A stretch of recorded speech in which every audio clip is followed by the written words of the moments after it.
I froze up. It's showtime. We are live. Hi, everyone. My name is Shelby Chang, and I have my friend Thomas Barnes with us again for this presidential debates. Watch Party Live.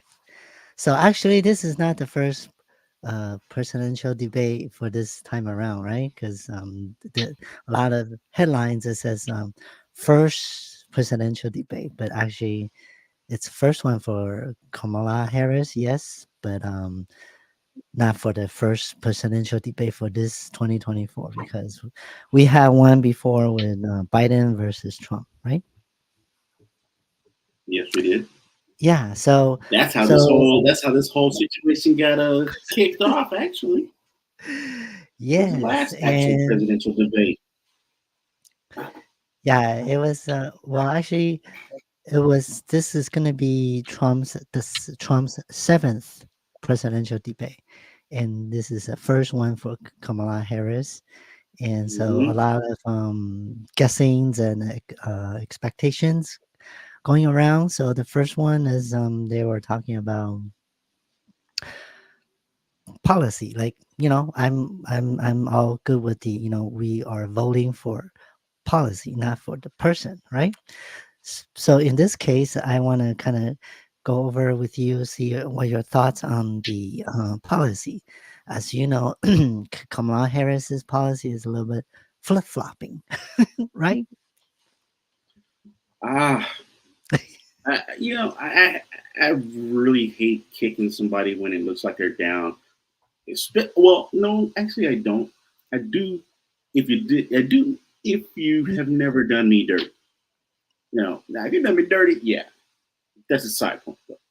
But in this whole thing, every time to the point, every time Kamala Harris has spoken to Mm, the public about trying to put out her message, it's just come across as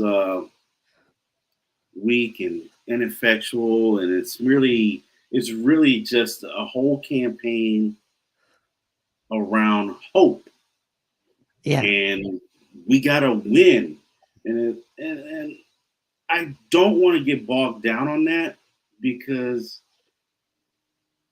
you're going to be the president. You're not talking about the mayor. You're not talking about, I mean, you're not talking about like, you know, debate club yeah, or something in high school. We're not talking about the chess team. We're talking about you're gonna be the president of the United States. You mm, need something concrete as a yeah, platform. And she yeah. hasn't So she hasn't come close to stating that once so far. yeah, so I think the majority one people are talking about is border crisis because as a vice president, her only job is border security, border, to control the migrations and illegals Which, crossing. yeah, that's one And of her she, jobs. More, so she has more stuff, but as a vice president, she had more stuff. But that's one of the direct ones from yes, her wheelhouse as vice president. That's right. gonna spill over and bite her in the ass, really. Yeah, so that's the big problem for her to I guess to solve to overcome on this debate. So people expect to have this issue bring it up to the debate tonight. And the next one will be I will believe it's the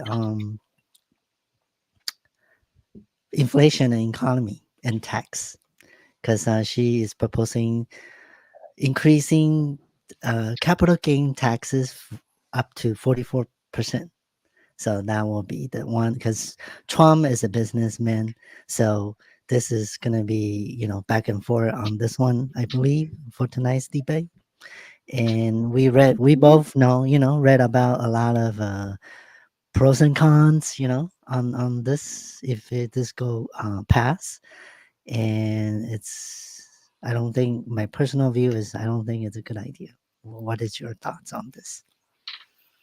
In my opinion, I absolutely believe you're correct. Is Mm, immigration is going to definitely be one, but right behind it's going to be inflation and the economy. It's yeah. it's hitting too many people, Hmm. all across the nation real hard. And it doesn't Yeah. matter how much money you have, inflation hits everybody in the face. Just because you have a few extra dollars doesn't matter. Inflation still hurts when you see the price. Yes. And Um, she did also offer, I mean, propose grocery yeah, price control. So that, uh, yeah, everybody knows how to get rid of inflation. Printing money is not it.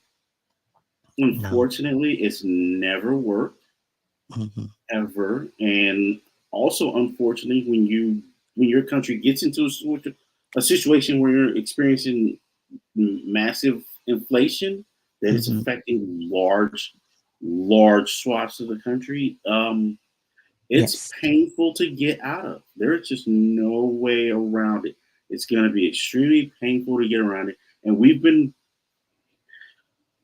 uh, oh, I can't even remember the guy's name with the Fed and the interest rate. We've Oh, been playing. German Powell. Yeah, yeah. Yeah. Powell has been Powell has been trying really hard to play ball with the administration and help them and support them and get the Hmm. country back on track. But as with every single time somebody's done that little bit here, a little bit there, pull the country back a little bit at a time, Yeah. bringing prices down, fix inflation, it never works. It Yes. never works because somebody else comes along and always screws it up because they got a better idea. It never freaking works. You just make it painful. Let's do it and get it over with. It's gonna suck. A lot of people are gonna take it in the butt, but you know, here's my thing to the American people. I would be like, don't let the media or any of your politicians blame you for inflation like they did with the housing prices. Yeah, so this is going to be one of the major topic, I believe, for tonight's debate. And another one will be because we're kind of on the edge of having World War II, I mean World War III. So I think the foreign policy will be part of the debate. And I just talked to my friend, she's Korean, this past weekend. She went to Korea. This is South Korea.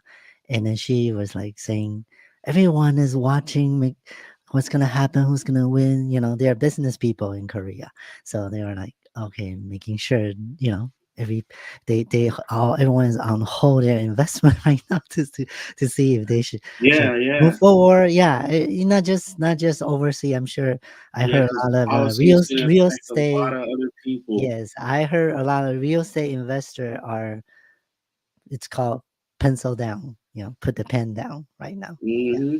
they're not writing any more Yeah, offers. Yes, and yeah. one of my It's going to affect a lot of people because in order to, if you really wanted to screw everything up, they can keep doing what they're doing so far and try and piecemeal, and it's just going to continue to screw everything up. China's already self imploding over economy, business practices, um, poor decisions, moving forward with everything from energy to electricity to vehicles, so many fronts. They're already they're already experiencing it. And the longer we let China fall down, it's gonna it's gonna domino into so many other countries. It's not even gonna be funny because is it bricks or mm, brinks? Bricks, brick right? bricks Yeah, BRICS. bricks Yeah, ain't stood up bricks. enough to. They're not stood up enough to survive. One and two, they let China get in. Or, in my opinion, they let China get involved way too early. So now, not only is China going to potentially bring down West, China's going to potentially bring down BRICS, and it'll cripple BRICS more than it cripples the West because a lot of first world countries like us and Great Britain and Canada and several others, we can Hmm. shift in production and productivity. We can shift. It'll be painful, but we can do it. A lot of countries they aren't even close to being ready. It's gonna just fall apart. A lot of things are gonna domino fall apart, and it's gonna be the savvy investors and who can see because a lot of people have been liquidating stuff, so they got movable cash that they can make functional. So also a lot of people have been investing in gold and silver, so they can make shit functional and take advantage of the big gaps in power and investment and money. It's not going to be pretty. No matter how anybody looks at it, it is not going to be pretty. Yeah. And I So, don't, I don't know how that's going to affect World War III though. I don't. uh, I'm not really seeing that part. Everybody's like, well, "Ooh, because World War III. Ukraine war has been going on for how like what 2 3 years, 2 2 years so already. Oh, that Ukraine mess. Yeah. Yes. And if you talk about investment, their war is partially funded by crypto, right? You heard of that before? Hmm. And And that's I the only believe, place right now that they could make that viable. Because and I until be- the average person can go buy a car with crypto, nobody cares. I believe this dollar is going to have to convert, has to end and convert into something else.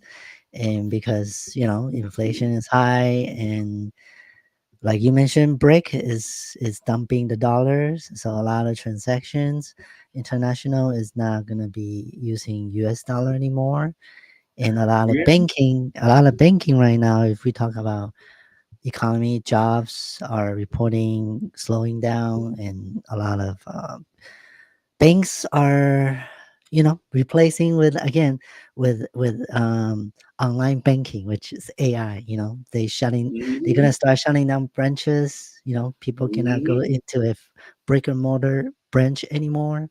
Yeah, so Yeah, this because is it, part it of puts you, it takes you out of control if yeah. you can't go into the bank and say, "Give me my money now." Yes. It takes you out of control. Because I know there's plenty of banks now.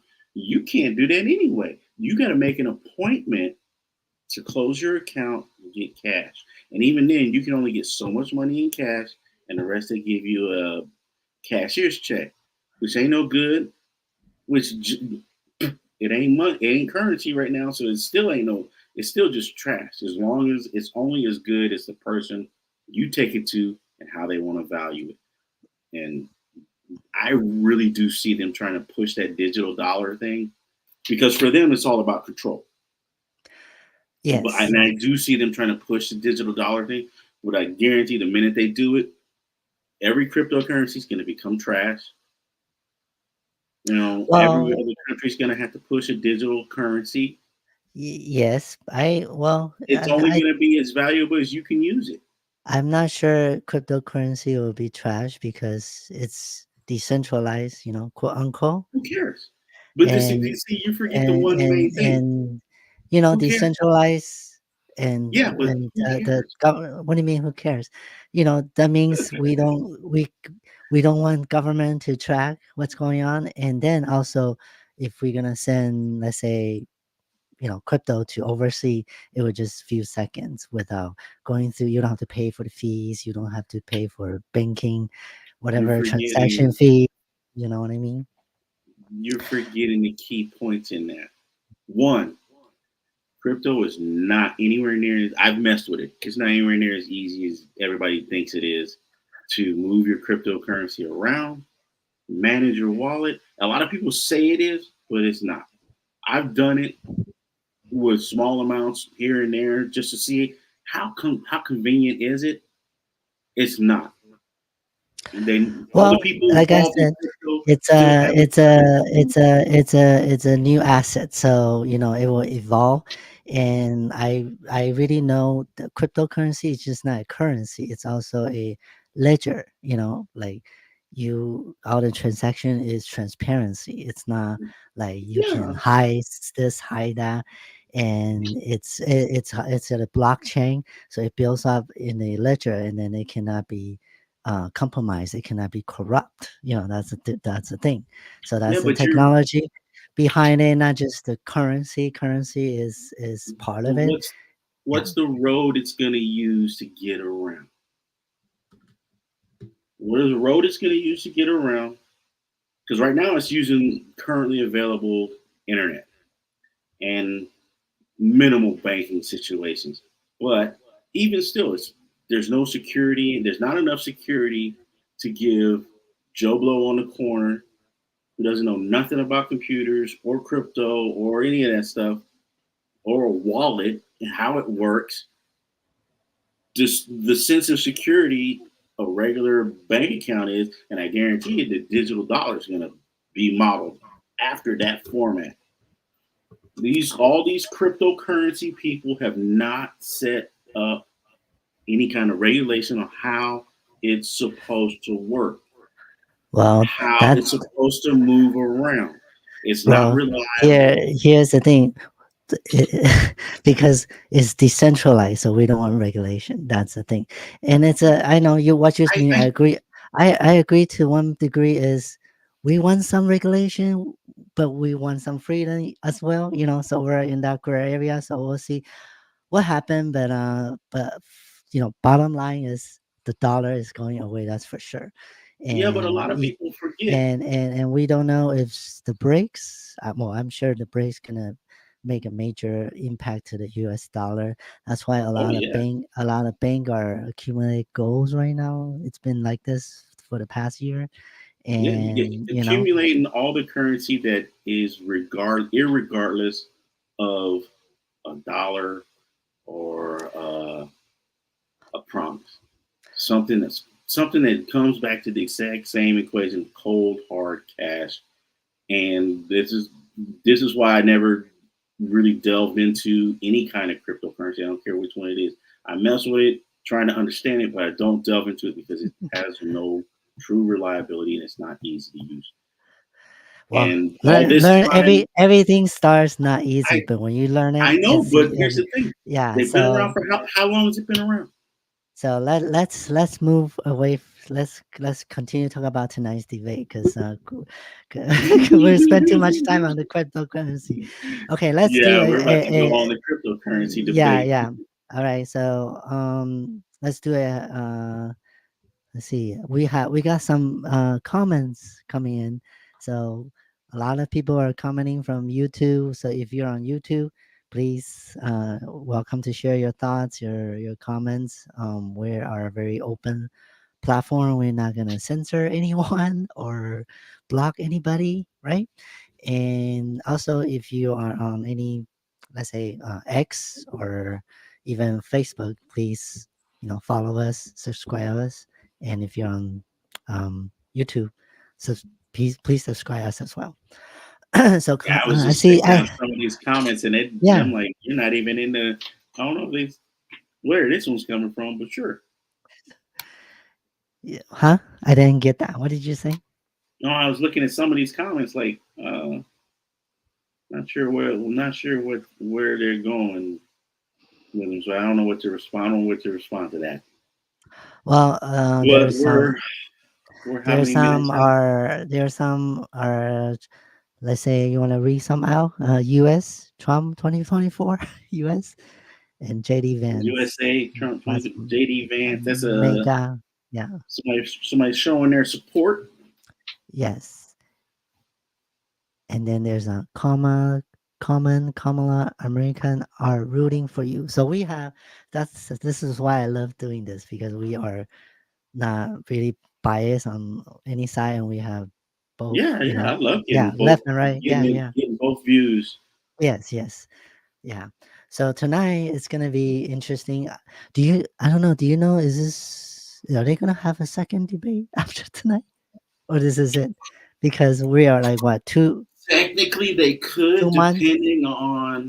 2 months away from the election? I would say we probably won't unless the numbers stay real close going into we head into like November, the last week of September, Hmm. maybe if the numbers stay real close, we might, but probably not because we get what voting is. November 5th, I believe, I want to say right? the second, but because you're gonna need time to collect to. Yeah, talk about voting. So they are also, it's a talk about million valid, million voting votes, and or not use ID or no ID.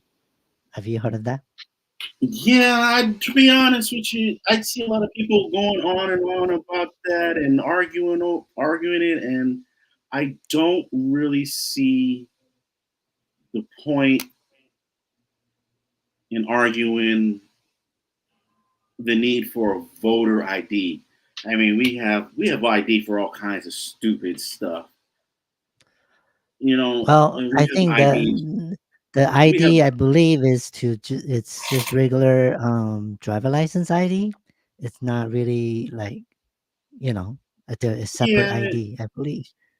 yeah, but and here's the funny thing. I laugh is because everybody acts like, oh well, what if you can't get a driver's license? You go get a regular state ID.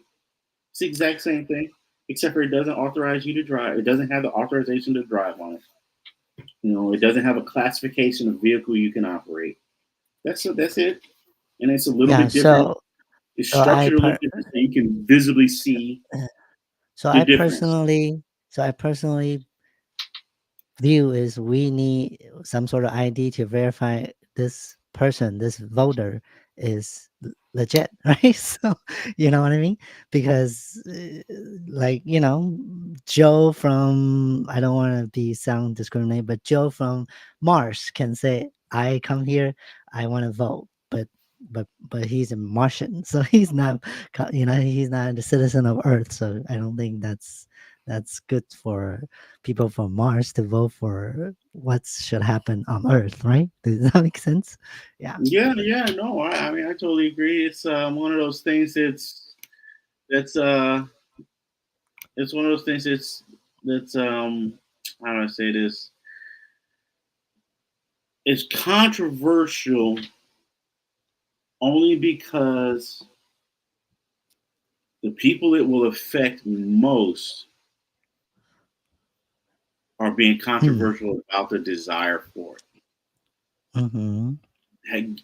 Setting up a voter ID is nothing new. We just never did it because we never felt the need for it. Yeah, that's right. You know, But um, now, but here we are in an age where in the last two elections, both of the main political parties have committed voter fraud yeah. and blatantly committed voter fraud. Not just the last two elections. It was Mm-hmm. all the way back in Bush Oh Senior. yeah. There were blatant allegations of voter fraud, and we just answered that all together. You Yeah. know, Yeah. That's sec- another thing. Yeah, yeah, because secure the state ID even more. Make it so it's not something you can just yeah. easily Hmm. replicate and assign a voter. Your voter information is assigned to that. You better bring it if you want to vote. Yeah. Now So I will you try it. mentioned senior Bush. That's in the 90s, early Mm-hmm. 90s. So that, which means there's no social media, and every news channel is like, you know not like today. There's plenty of platform, or like, Yeah, and I only in go the back that far because individual podcasts like this, yeah, and yeah, and and I only go back that far because it was that's why right now they probably want to censor, certain content or certain people, influencers on something mhm. like this. Yeah, they want to control the narrative. Yeah. Yeah, you can't. You control the narrative. You control the story. You control what it is. You control what everyone believes. That's right. Plain and simple. Like, Yeah, so I believe, I'm a person very believe in free of speech. And when people try to censor someone to not talk, then that's not America that I known for or come here for. You know what I mean? Immigrant here for. Yeah. hmm Yeah. but it's the one all these people. It's the one they prop up over and over again. I mean, some of these people, it's just straight up. Like we say, it's just straight up blatant lie after lie after lie, and I'm the more I see it every year, the more I get closer and closer to being like, you know what? I don't care if they're lying anymore because everybody's known for years these people are lying. The same ones over and over. Even if you see new faces, they're still a part of that party. You know it. And what does So everybody do? They just argue about the stupid talking points that are put in front of them. yeah, well, I think these days a lot of things, like I say, it's more on the surface, and I believe as we go down like 5-10 years, the more and more stuff gonna be able to detect as a right now we have those fact check. I don't even know who's checking. You know what I mean? But I'm sure down the line, the AI, the quantum computer, they can fact check for us to see if it's They'll be able to really do a it fact. faster, but it doesn't mean it's going to be a fact because they can only check information that's been input. For now, yes. So And that's why I and don't know. I don't know and about five, 10 years. there's so much lies and disinformation on the internet. What are you really fact checking it against? Yeah, that's And why there's no every law that that's why says every time someone posts something and then they say a warning message, say this might be misinformation, fact check. And yeah, I my don't question believe that. my question is my question is who's checking? Who's fact checking? The Google. algorithm or No. or or Whoever's or platform Mark whoever's Mark Zuckerberg? platform that is Mark whoever's Zuckerberg? platform that is you're on, their algorithm flags stuff. They look at it, and somebody from the company go, yes, no, yes, no, yes, no, I don't think. Well, based on their I think a based on certain their personal opinion. yes, but I believe a certain degree. I don't think the human checking because there's gonna be too many. I think there's a layer, different layers, tiers, like hmm you said. Yeah, yeah. And when it really comes to human, yes, they have bias. Yeah, yeah. You're like you right. said. There's a Yeah. lot of different layers. Like there's the first part, the algorithm hits Right. on keywords and pictures. Yes. Yes.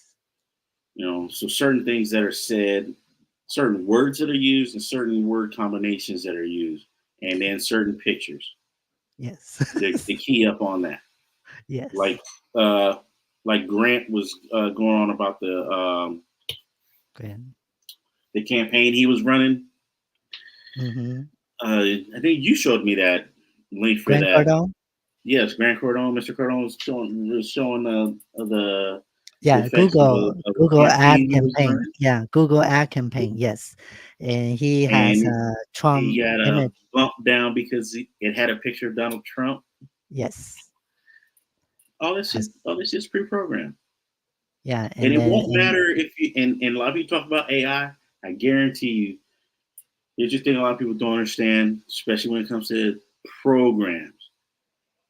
It doesn't matter if it's AI, smart AI, dumb AI, narrow, wide, focused. It doesn't matter. It's only as good as it's programmed to be. And here's the thing: if you allow a lot of internet, a lot of random influence from the internet, what happens to your AI? I won't say nine, but I'll definitely say 7 times out of 10, your AI is going to become the worst version of mankind, a raging homophobic, bigot, racist. Every negative stereotype you can throw out, that's what your AI is going to turn into. Why? Because there's so much more of it to sample. So this thing doesn't know that this is not polite, not polite conversation. It just thinks this is how humans are. You know what I'm saying? There's so much of this. This is how humans really are. Not how they like to perceive themselves. Not how they like to post themselves out to other people to see, for interaction, but how they really are. All this negativity. Okay, so we have about almost a little bit over a minute A countdown little for under the one debate to minute. start. So we will, have watch it together, of course. And This remember, is if you wanna make a this is comments the or ABC we're following. express your feelings or your opinion, please use the comment live comment sections. If you're on YouTube, if you're on Facebook, you can comment down below. And X, same thing. You can share, you can, retweet, whatever you want to do. We're an open platform, free of speech. We're not going to block anyone. Okay. And so, any last thought before we start in 30 seconds? No, actually, I'm really raring to see where this is gonna. I really, Okay. really want to see where this is gonna go. I want All to right. Me hear too. their messages. They Yeah, haven't that even their put out what the talking policies. points are, have they? Huh? Have they put out the topics? Well, that's just that major few topics that we're just talking about earlier. For sure will be in the debates. All So right. we're So all gonna find out together at the same time. yes, we're gonna find out together at the same time. Okay, so enjoy, and we'll chat with you on the comment section, and we'll kind of do some reaction towards the end. All right, cool. Let's see.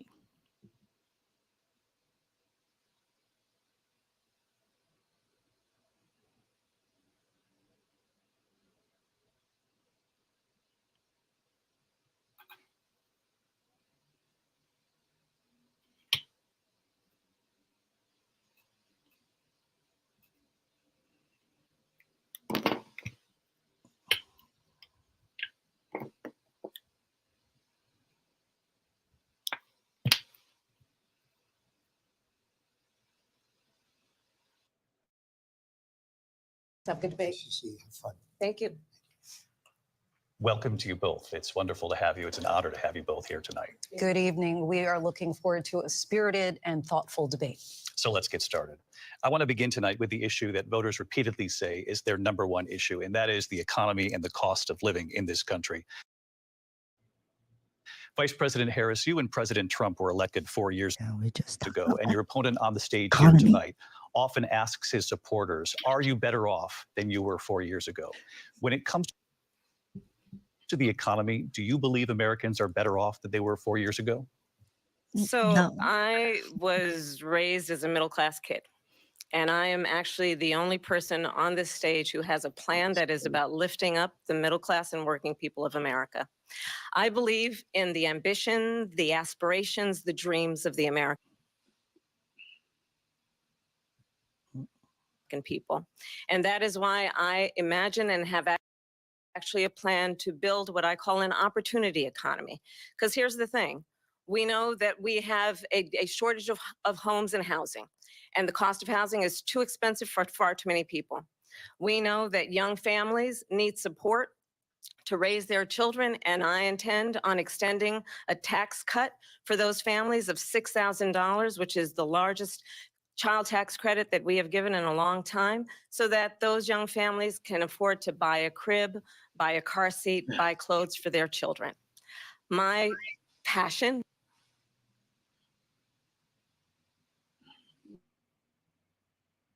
one of them is small businesses. My mother raised my sister and me, but there was a woman who helped raise us. We call her our second mother. She was a small business owner. I love our small businesses. My plan is to give a $50,000 tax deduction to start up small businesses, knowing they are part of the backbone of America's economy. My opponent, on the other hand, his plan is to do what he has done before, which is to provide a tax cut for billionaires and big corporations, which will result in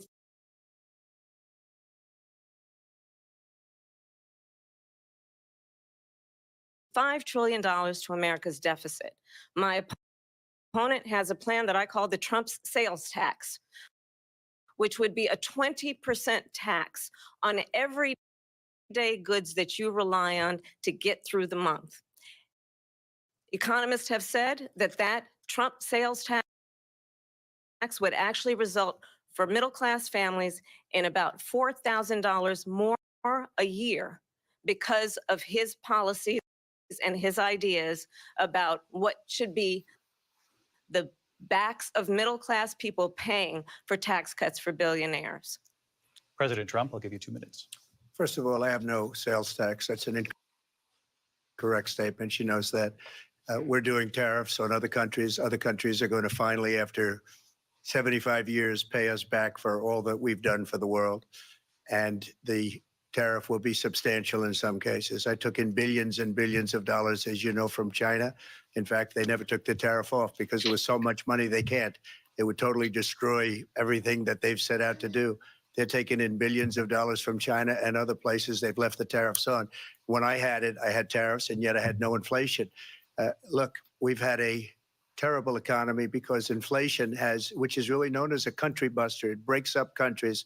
We have inflation like very few people have ever seen before, probably the worst in our nation's history. We were at 21%, but that's being generous because many things are 50, 60, 70, and 80% higher than they were just a few years ago. This has been a disaster for people, for the middle class, but for every class. On top of that, we have millions of people pouring into our country from prisons and jails, from mental institutions and insane asylums, and they're coming in and they're taking jobs that are occupied right now.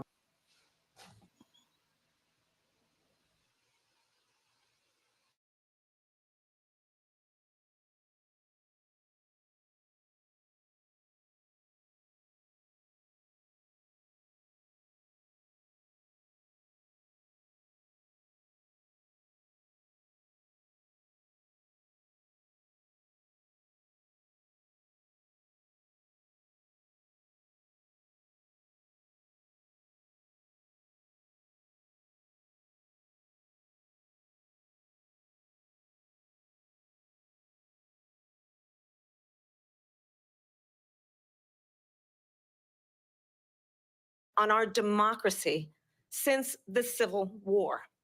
And what we have done is clean up Donald Trump's mess.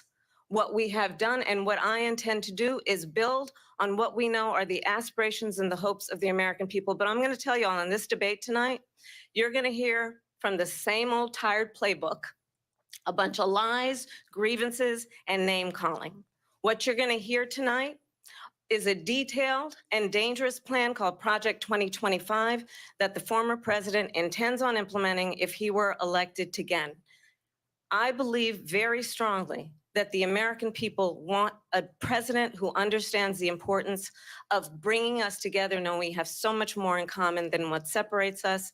And I pledge to you to be a president for all Americans. President Trump, will give you a minute here to respond. Number one, I have nothing to do, as you know, and as she knows better than anyone, I have nothing to do with Project 2025. That's out there.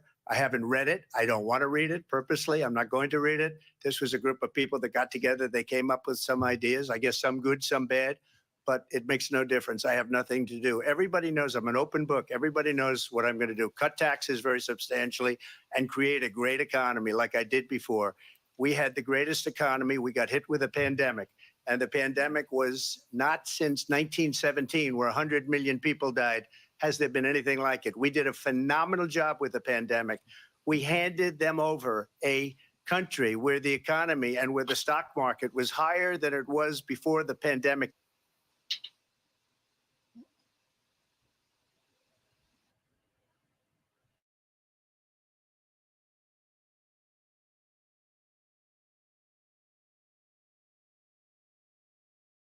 came in. Nobody's ever seen anything like it. We made ventilators for the entire world. We got gowns, we got masks, we did things that nobody thought possible. And people give me credit for rebuilding the military. They give me credit for a lot of things, but not enough credit for the great job we did with the pandemic. But the only jobs they got were bounce back jobs. These were jobs bounce back, and it bounced back and it went to their benefit. But I was the one that created them. They know it, and so does everybody else. Vice President Harris, I'll let you respond. So Donald Trump has no plan for you. And when you look at his economic plan, it's all about tax breaks for the richest people. I am offering what I describe as an opportunity economy. And the best economists in our country, if not the world, have reviewed our relative plans for the future of America. What Goldman Sachs has said is that Donald Trump's plan would make the economy worse. Mine would strengthen the economy. What the Wharton School has said is Donald Trump's plan would actually explode the deficit. 16 Nobel laureates have described his economic plan as something that would increase inflation and by the middle of next year would invite a recession. You just have to look at where we are and where we stand on the issues. And I'd invite you to know that Donald Trump actually has no plan for you because he is more interested in defending himself than he is in looking out for you. It's just a soundbite. They gave her that to say. Look, I went to the Wharton School of Finance, and many of those professors, the top professors, think my plan is a brilliant plan. It's a great plan. It's a plan that's going to bring up our worth, our value as a country. It's going to make people want to be able to go and work and create jobs and create a lot of good, solid money for our country. And just to finish off, she doesn't have a plan. She copied Biden's plan, and it's like 4 sentences, like run, spot, run. 4 sentences.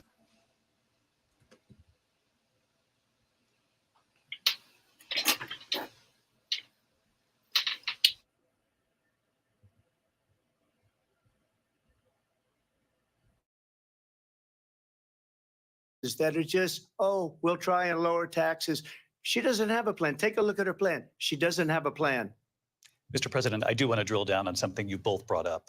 The Vice President brought up your tariffs. You responded, and let's drill down on this because your plan is what she calls is essentially a national sales tax. Your proposal calls for tariffs, as you pointed out here, on foreign imports across the board. You recently said that you might double your plan, imposing tariffs up to 20% on goods coming into this country. As you know, many economists say that with tariffs at that level, costs are then passed on to the consumer. Vice President Harris has argued it'll mean higher prices on gas, food, clothing, medication, arguing it costs the typical family nearly $4,000 a year. Do you believe Americans can afford higher prices?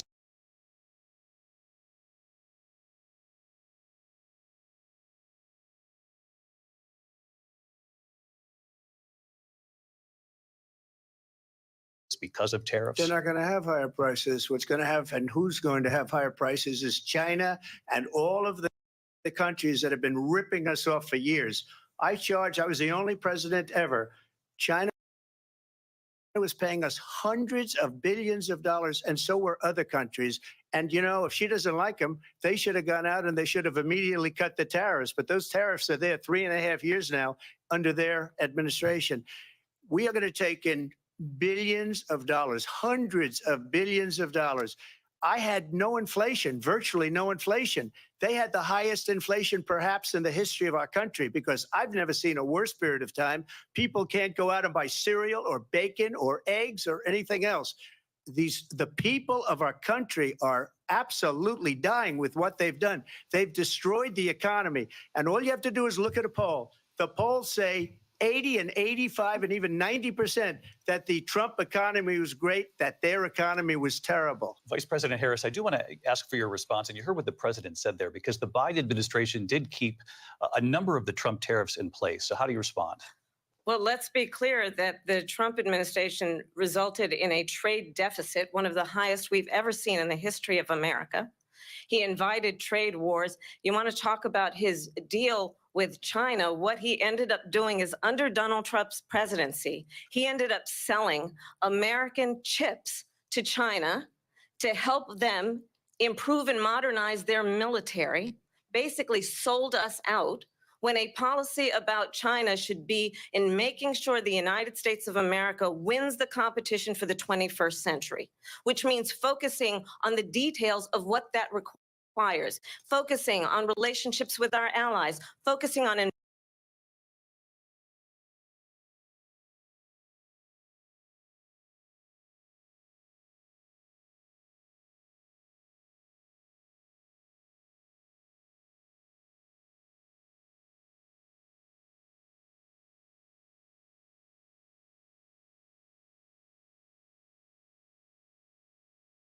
investing in American-based technology so that we win the race on AI, on quantum computing, focusing on what we need to do to support America's workforce so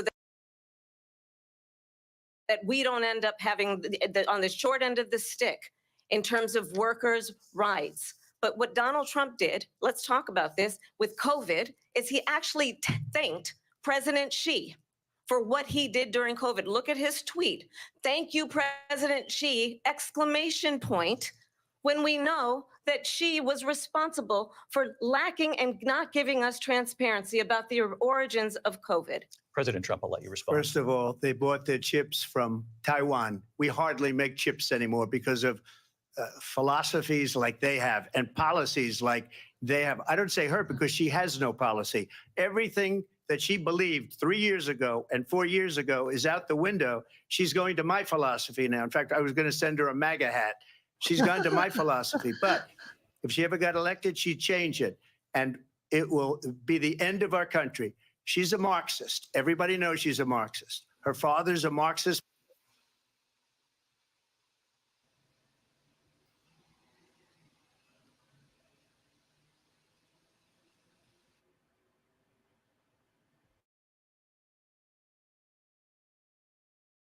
Professor in economics, and he taught her well. But when you look at what she's done to our country, and when you look at these millions and millions of people that are pouring into our country monthly, where it's, I believe, 21 million people, not the 15 that people say, and I think it's a lot higher than the 21. That's bigger than New York State pouring in. And just look at what they're doing to our country.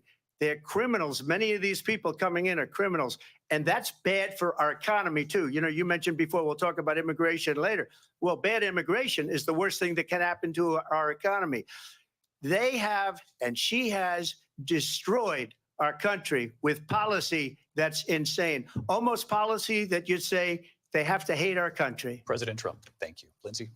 I want to turn to the issue of abortion. President Trump, you've often touted that you were able to kill Roe v. Wade. Last year, you said that you were proud to be the most pro-life president in American history. Then last month, you said that your administration would be great for women and their reproductive rights.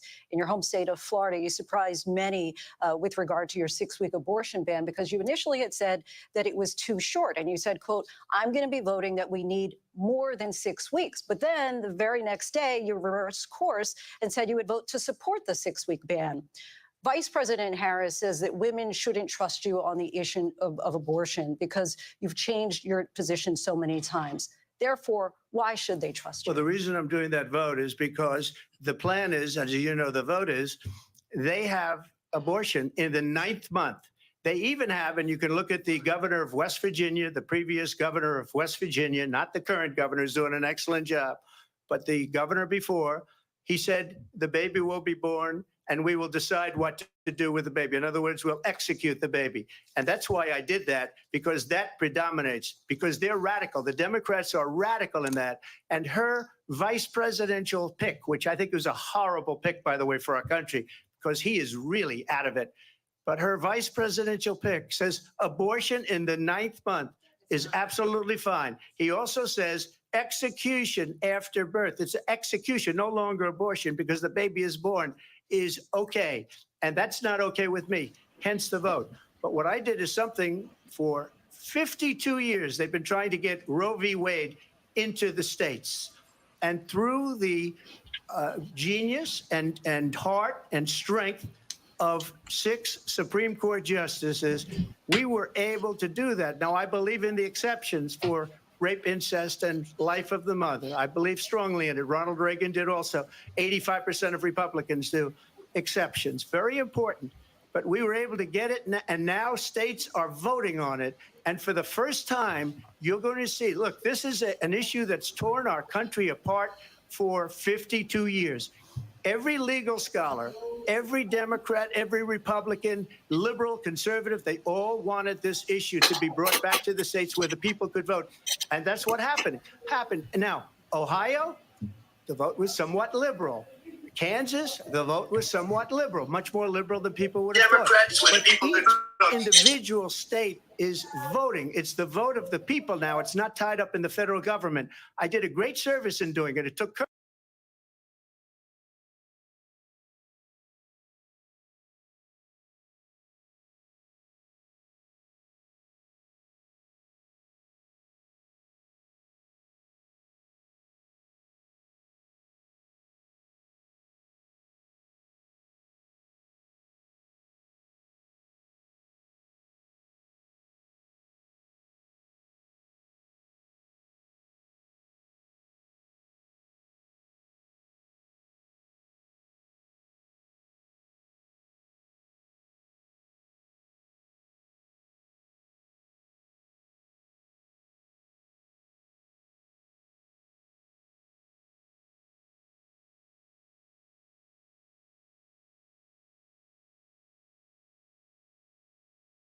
courage to do it. And the Supreme Court had great courage in doing it. And I give tremendous credit to those 6 justices. There is no state in this country where it is legal to kill a baby after it's born. Madam Vice President, I want to get your response to President Trump. Well, as I said, you're going to hear a bunch of lies, and that's not actually a surprising fact. Let's understand how we got here. Donald Trump hand-selected 3 members of the United States Supreme Court with the intention that they would undo the protections of Roe v. Wade. And they did exactly as he intended. And now in over 20 states, there are Trump abortion bans, which make it criminal for a doctor or nurse to provide health care. In one state, it provides prison for life. Trump abortion bans that make no exception even for rape and incest, which understand what that means. A survivor of a crime of violation to their body does not have the right to make a decision about what happens to their body next. That is immoral. And one does not have to abandon their faith or deeply held beliefs to agree. The government, and Donald Trump certainly, should not be telling a woman what to do with her body. I have talked with women around our country. You want to talk about this is what people wanted? Pregnant women who want to carry a pregnancy to term, suffering from a miscarriage, being denied care in an emergency room because the healthcare providers are afraid they might go to jail, and she's bleeding out in a car in the parking lot. She didn't want that. Her husband didn't want that. A 12 or 13-year-old survivor of incest being forced to carry a pregnancy to term. They don't want that. And I pledge to you, when Congress passes a bill to put back in place the protections of Roe v. Wade, as President of the United States, I will proudly sign it into law. But understand, if Donald Trump were to be reelected, he will sign a national abortion ban. Understand, in his Project 2025, there would be a national abortion, a monitor that would be monitoring your pregnancies, your miscarriages. I think the American people believe that certain freedoms, in particular the freedom to make decisions about one's own body, should not be made by the government. Thank you, Vice President Harris. Well, there she goes again. It's a lie. I'm not signing a ban, and there's no reason to sign a ban because we've gotten what everybody wanted. Democrats, Republicans, and everybody else, and every legal scholar wanted it to be brought back into the states, and the states are voting. And it may take a little time, but for 52 years, this issue has torn our country apart, and they've wanted it back in the states. And I did something that nobody thought was possible. The states are now voting. What she says is an absolute lie. And as far as the abortion ban, no, I'm not in favor of abortion ban, but it doesn't matter because this issue has now been taken over by the states. Would you veto a national abortion ban if it came Well, to I your won't desk? have to because, again, two things. Number one, she said she'll go back to Congress. She'll never get the vote. It's impossible for her to get the vote, especially now with the 50-50 and essentially 50-50 in both Senate and the House. She's not going to get the vote. She can't get the vote. She won't even come close to it. So it's just talk. You know what it reminds me of? When they said they're going to get student loans terminated, and it ended up being a total catastrophe. The student loans, and then her, I think probably her boss, if you call him a boss, he spends all his time on the beach. But look, her boss went out and said, we'll do it again. We'll do it a different way. And he went out, got rejected again by the Supreme Court. So all these students got taunted with this whole thing about this whole idea, and how unfair that would have been. Part of the reason they lost to the millions and millions of people that had to pay off their student loans. They didn't get it for free, but they were saying it's the same way that they talked about that they talk about abortion. But if I could just get a yes or no, because your running mate, J.D. Vance, has said that you would veto it if it did come to your desk. Well, I didn't discuss it with J.D. In all fairness, J.D. And I don't mind if he has a certain view, but I think he was speaking for me, but I really didn't. Look, we don't have to discuss it because she'd never be able to get it, just like she couldn't get student loans. They couldn't get student loans. They didn't even come close to getting student loans. They taunted young people and a lot of other people that had loans. They can never get this approved. So it doesn't matter what she says about going to Congress. So wonderful. Let's go to Congress, do it. But the fact is that for years, they wanted to get it out of Congress and out of the federal government. And we did something that everybody said couldn't be done. And now you have a vote of the people on abortion. Vice President Harris, I want to give you your time to respond, but I do want to ask, would you support any restrictions on a woman's right to an abortion? I absolutely support reinstating the protections of Roe v. Wade. And as you rightly mentioned, nowhere in America is a woman carrying a pregnancy to term and asking for an abortion. That is not happening. It's insulting to the women of America. And understand what has been happening under Donald Trump's abortion bans. Couples who pray and dream of having a family are being denied IVF treatments. What is happening in our country? Working people, working women who are working 1 or 2 jobs, who can barely afford childcare as it is, have to travel to another state to get on a plane sitting next to strangers to go and get the health care she needs. Barely can afford to do it, and what you are putting her through is unconscionable. And the people of America have not, the majority of Americans believe in a woman's right to make decisions about her own body. And that is why in every state where this issue has been on the ballot, in red and blue states both, the people of America have voted for freedom. Vice President Harris, Excuse me, I have to respond. Another lie. It's another lie. I have been a leader on IVF, which is fertilization. The IVF, I have been a leader. In fact, when they got a very negative decision on IVF from the Alabama courts, I saw the people of Alabama and the legislature 2 days later voted it in. I've been a leader on it. They know that, and everybody else knows it. I have been a leader on fertilization, IVF. And the other thing, you should ask, will she allow abortion in the 8th month, 9th month, 7th month? Come on. Okay, would you do that? Why don't you ask her that question? Why don't you answer That's the problem. question? Would you because veto? under Roe v. Wade, Answer the question. Would you veto? you could do abortions in the 7th month, the 8th month, the 9th That's month, not true. and probably after birth. Just look at the former governor of Virginia.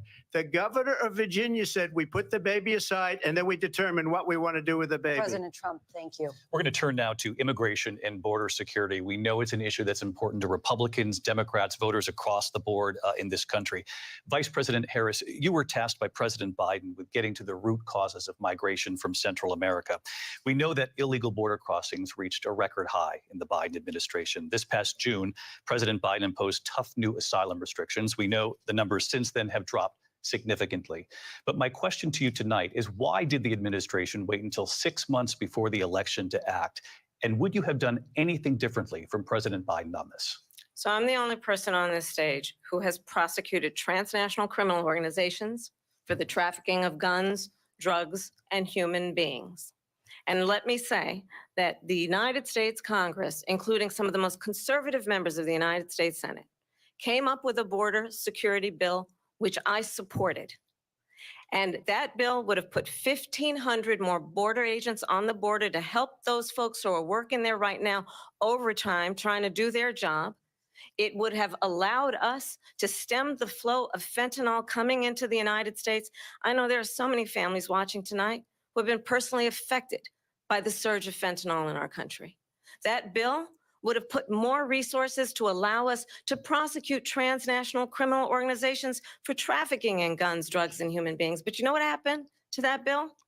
Donald Trump got on the phone, called up some folks in Congress, and said, kill the bill. And you know why? Because he'd prefer to run on a problem instead of fixing.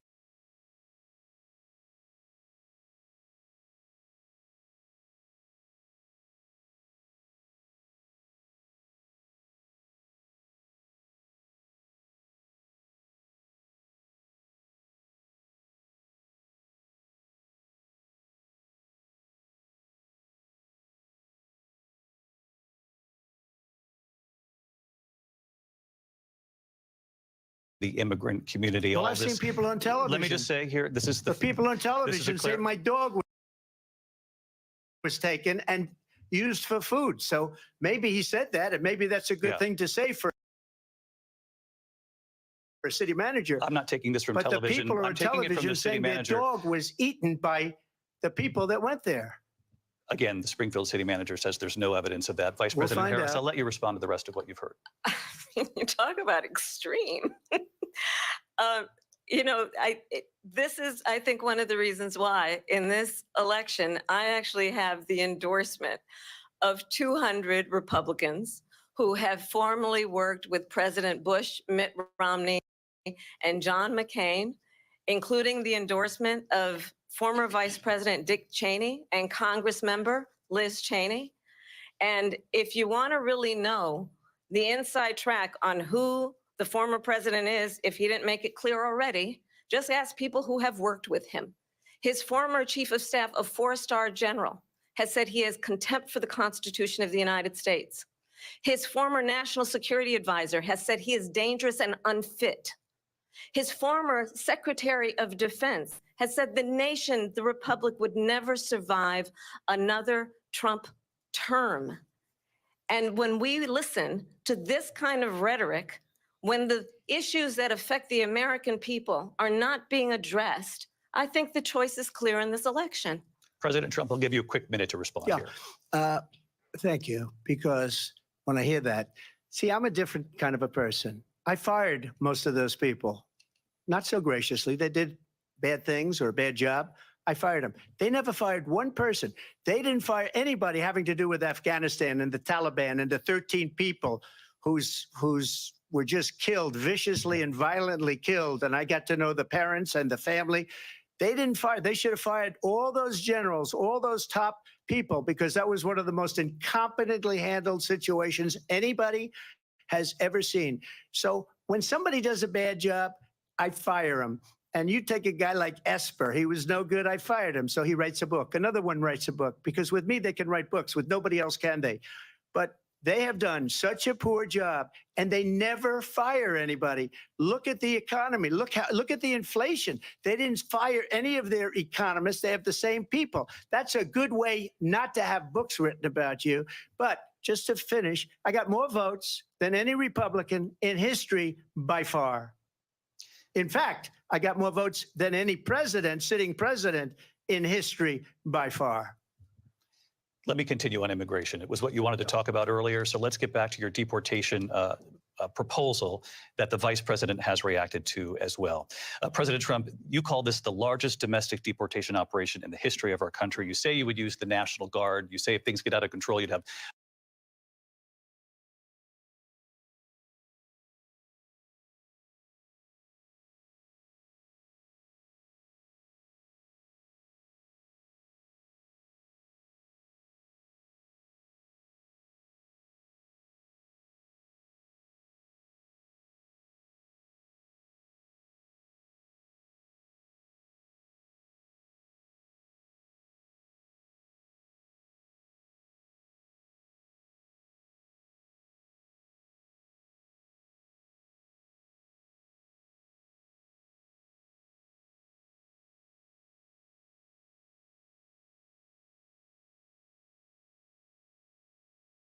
no problem using the U.S. With local military. police, yes. You also said you would use local police.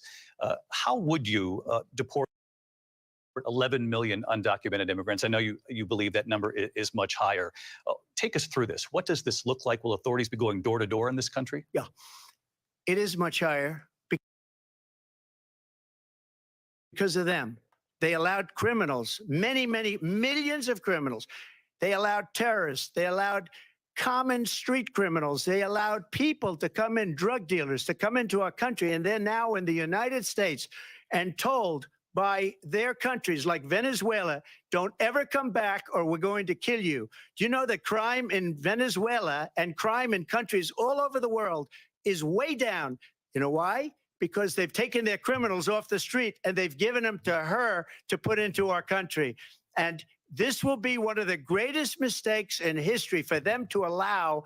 And I think they probably did it because they think they're going to get votes, but it's not worth it because they're destroying the fabric of our country by what they've done. There's never been anything done like this at all. They've destroyed the fabric of our country. Millions of people let in, and all over the world, crime is down all over the world except here. Crime here is up and through the roof, despite their fraudulent statements that they made.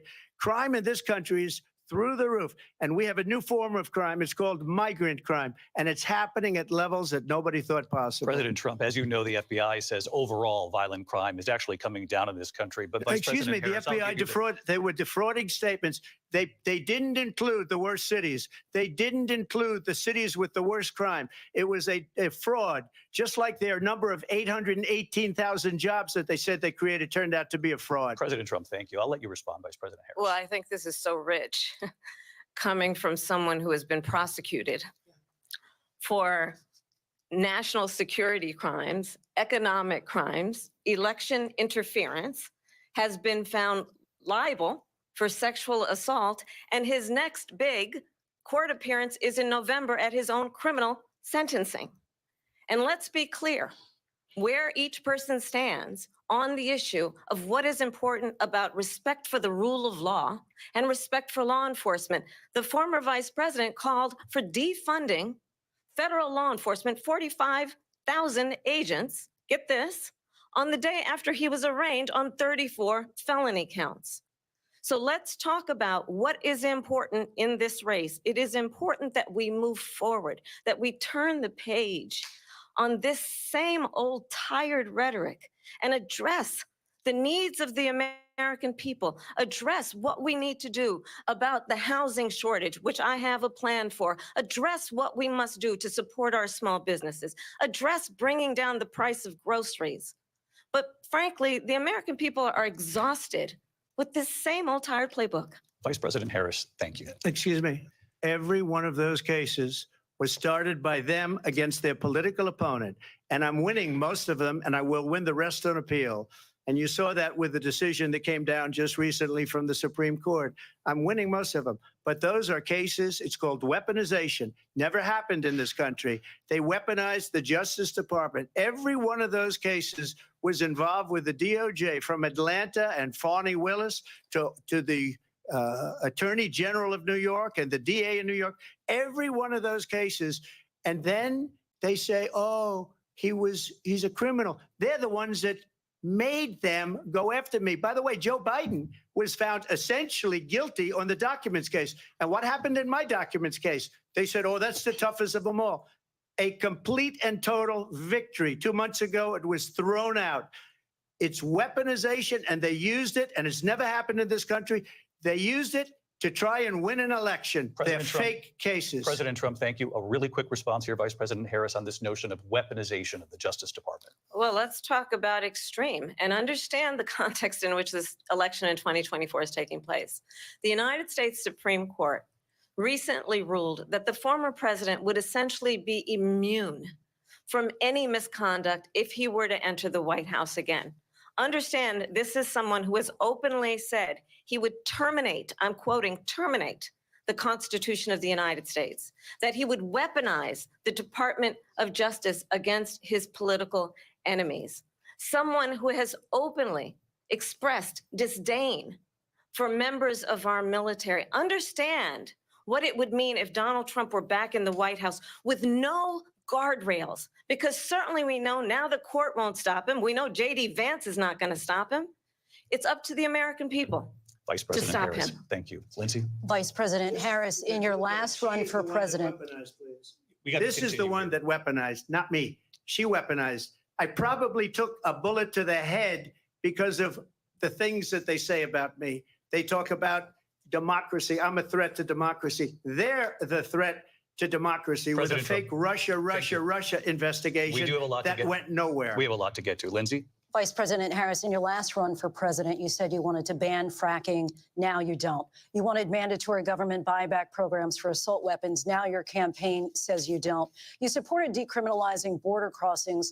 Now you're taking a harder line. I know you say that your values have not changed. So then why have so many of your policy positions changed? So my values have not changed, and I'm going to discuss at least every point that you've made. But in particular, let's talk about fracking because we're here in Pennsylvania. I made that very clear in 2020. I will not ban fracking. I have not banned fracking as Vice President of the United States. And in fact, I was the tie-breaking vote on the Inflation Reduction Act, which opened new leases for fracking.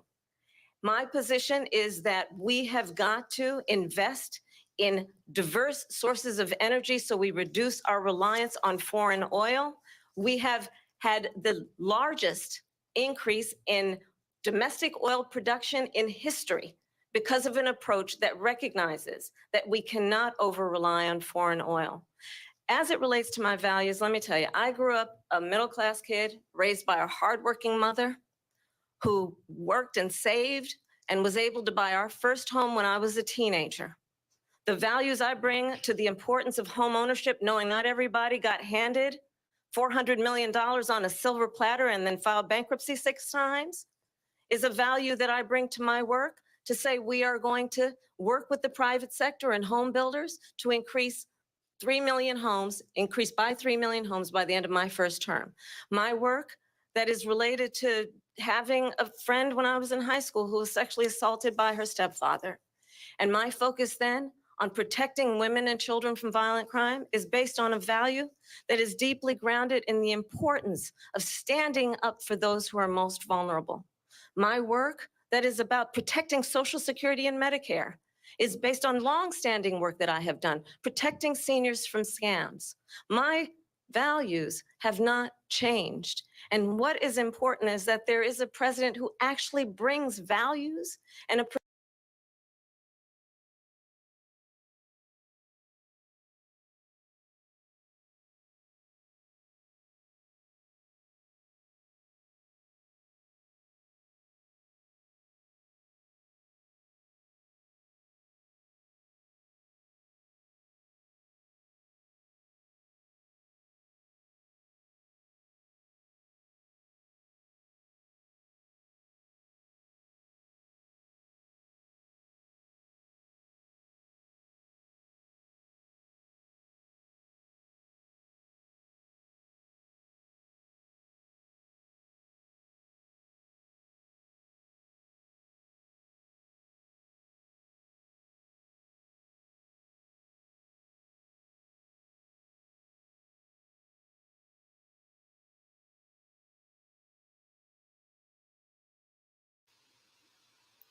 Looks like we hit a speed bump right quick.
She was the border czar. She doesn't want to be called the border czar because she's embarrassed by the border. In fact, she said at the beginning, "Oh, I'm surprised you're not talking about the border yet." That's because she knows what a bad job they've done. What about those people? When are they going to be prosecuted? When are these people from countries all over the world, not just South America? They're coming in from all over the world, David, all over the world. And crime rates are down all over the world because of it. But let me just when ask are those, David, when are those people going to be prosecuted? When are the people that burned down Minneapolis going to be prosecuted? Or in Seattle, they went into Seattle, they took over a big percentage of the city of Seattle. When are those people going to be prosecuted? But let me just ask You might ask her that question. You were the president. You were watching it unfold on television. It's a very simple question as we move forward toward another election. Is there anything you regret about what you did on that day? Yes or no? I had nothing to do with that other than they asked me to make a speech. I showed up for a speech. I said, I think it's going to be big. I went to Nancy Pelosi and the mayor of Washington, D.C., and the mayor put it back in writing, as you know. I said, you know, this is going to be a very big rally or whatever you want to call it. And again, it wasn't done by me. It was done by others. I said, I'd like to give you 10,000 National Guard or soldiers. They rejected me. Nancy Pelosi rejected me. It was just 2 weeks ago. Her daughter has a tape of her saying she is fully responsible for what happened. They want to get rid of that tape. It would have never happened if Nancy Pelosi and the mayor of Washington did their jobs. I wasn't responsible for security. Nancy Pelosi was responsible. She didn't do her job. The question was about you as president, not about former Speaker Pelosi, but I do want Vice President Harris to respond here. I was at the Capitol on January 6th. I was the vice president-elect. I was also an acting senator. I was there. And on that day, the president of the United States incited a violent mob to attack our nation's capital, to desecrate our nation's capital. On that day, 140 law enforcement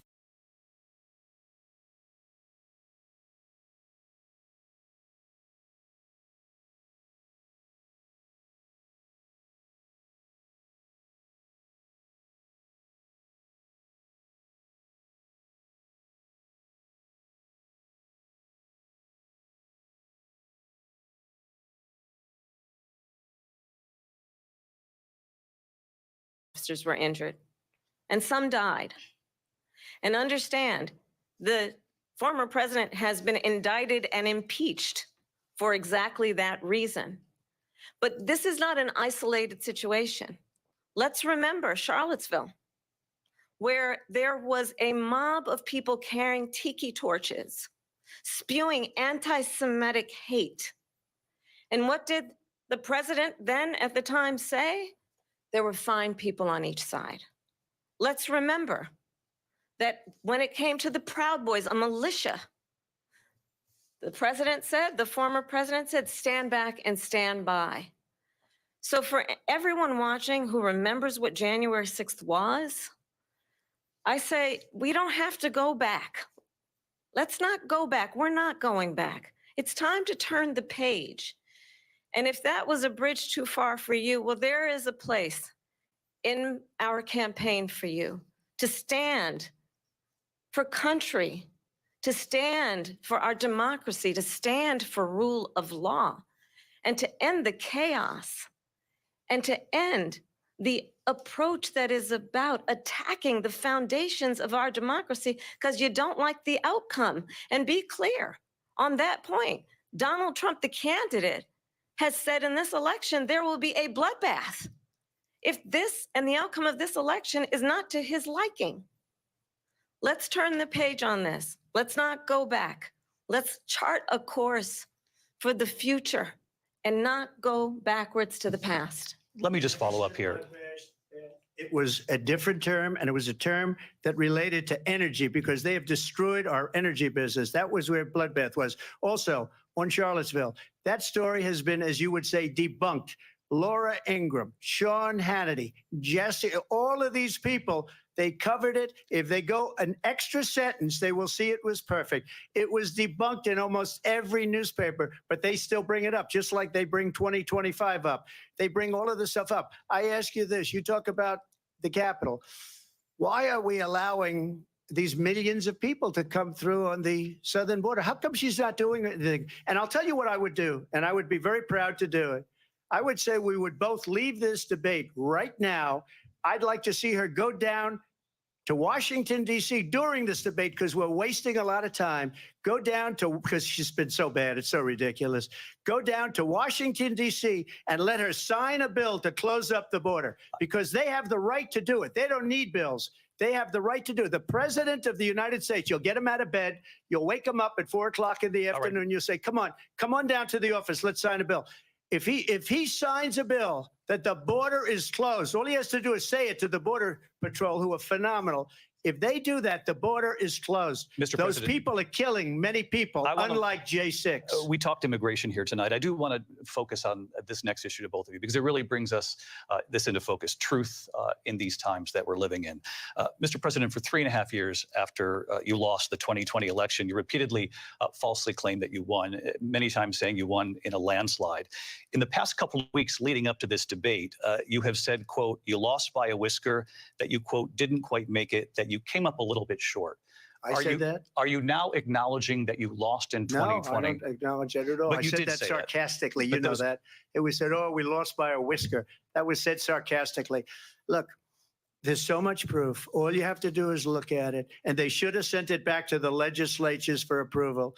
I got almost 75 million votes, the most votes any sitting president has ever gotten. I was told if I got 63, which was what I got in 2016, you can't be beaten. The election, people should never be thinking about it. An election is fraudulent. We need two things. We need walls. And we have to have it. We have to have borders, and we have to have good elections. Our elections are bad. And a lot of these illegal immigrants coming in, they're trying to get them to vote. They can't even speak English. They don't even know what country they're in practically. And these people are trying to get them to vote. And that's why they're allowing them to come into our country. I did watch all of these pieces of video. I didn't detect the sarcasm, lost by a whisker. We didn't quite make it. And we should just point out here as clarification, and you know this, you and your allies, 60 cases in front of many judges, many of them Republican. No judge looked at it. And said they said we didn't have standing. That's the other thing. They said we didn't have standing, a technicality. Can you imagine a system where a person in an election doesn't have standing? The president of the United States doesn't have standing. That's how we lost. If you look at the facts, and I'd love to have you'll do a special on it.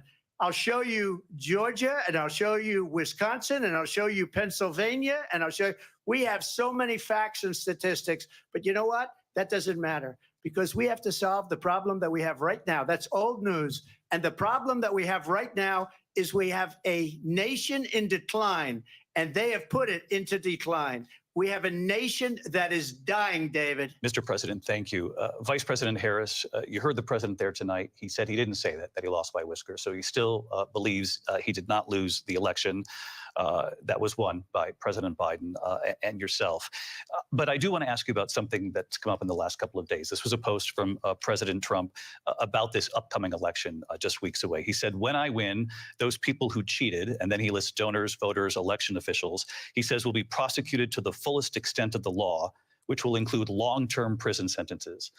One of your campaign's top lawyers responded saying, we won't let Donald Trump intimidate us. We won't let him suppress the vote. Is that what you believe he's trying to do here? Donald Trump was fired by 81 million people. So let's be clear about that. And clearly he is having a very difficult time processing that. But we cannot afford to have a president of the United States who attempts, as he did in the past, to upend the will of the voters in a free and fair election. And I'm going to tell you that I have traveled the world as Vice President of the United States, and world leaders are laughing at Donald Trump. I have talked with military leaders, some of whom worked with you, and they say you're a disgrace.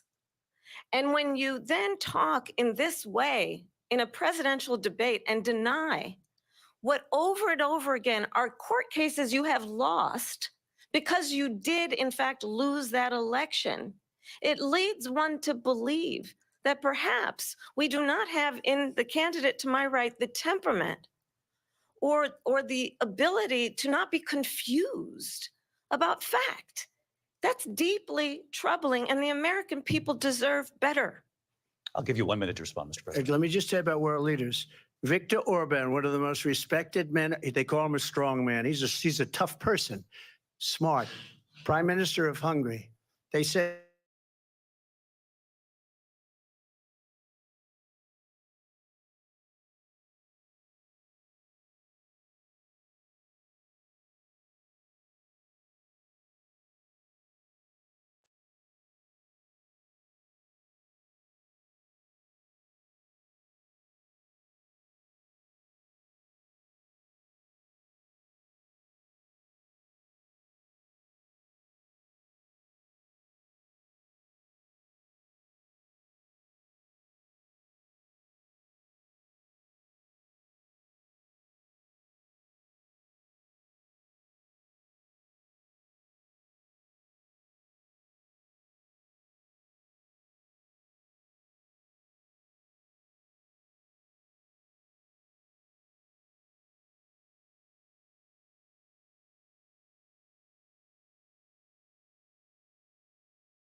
hostages remain. Just last week, Prime Minister Benjamin Netanyahu said there's not a deal in the making. President Biden has not been able to break through the stalemate. How would you do it?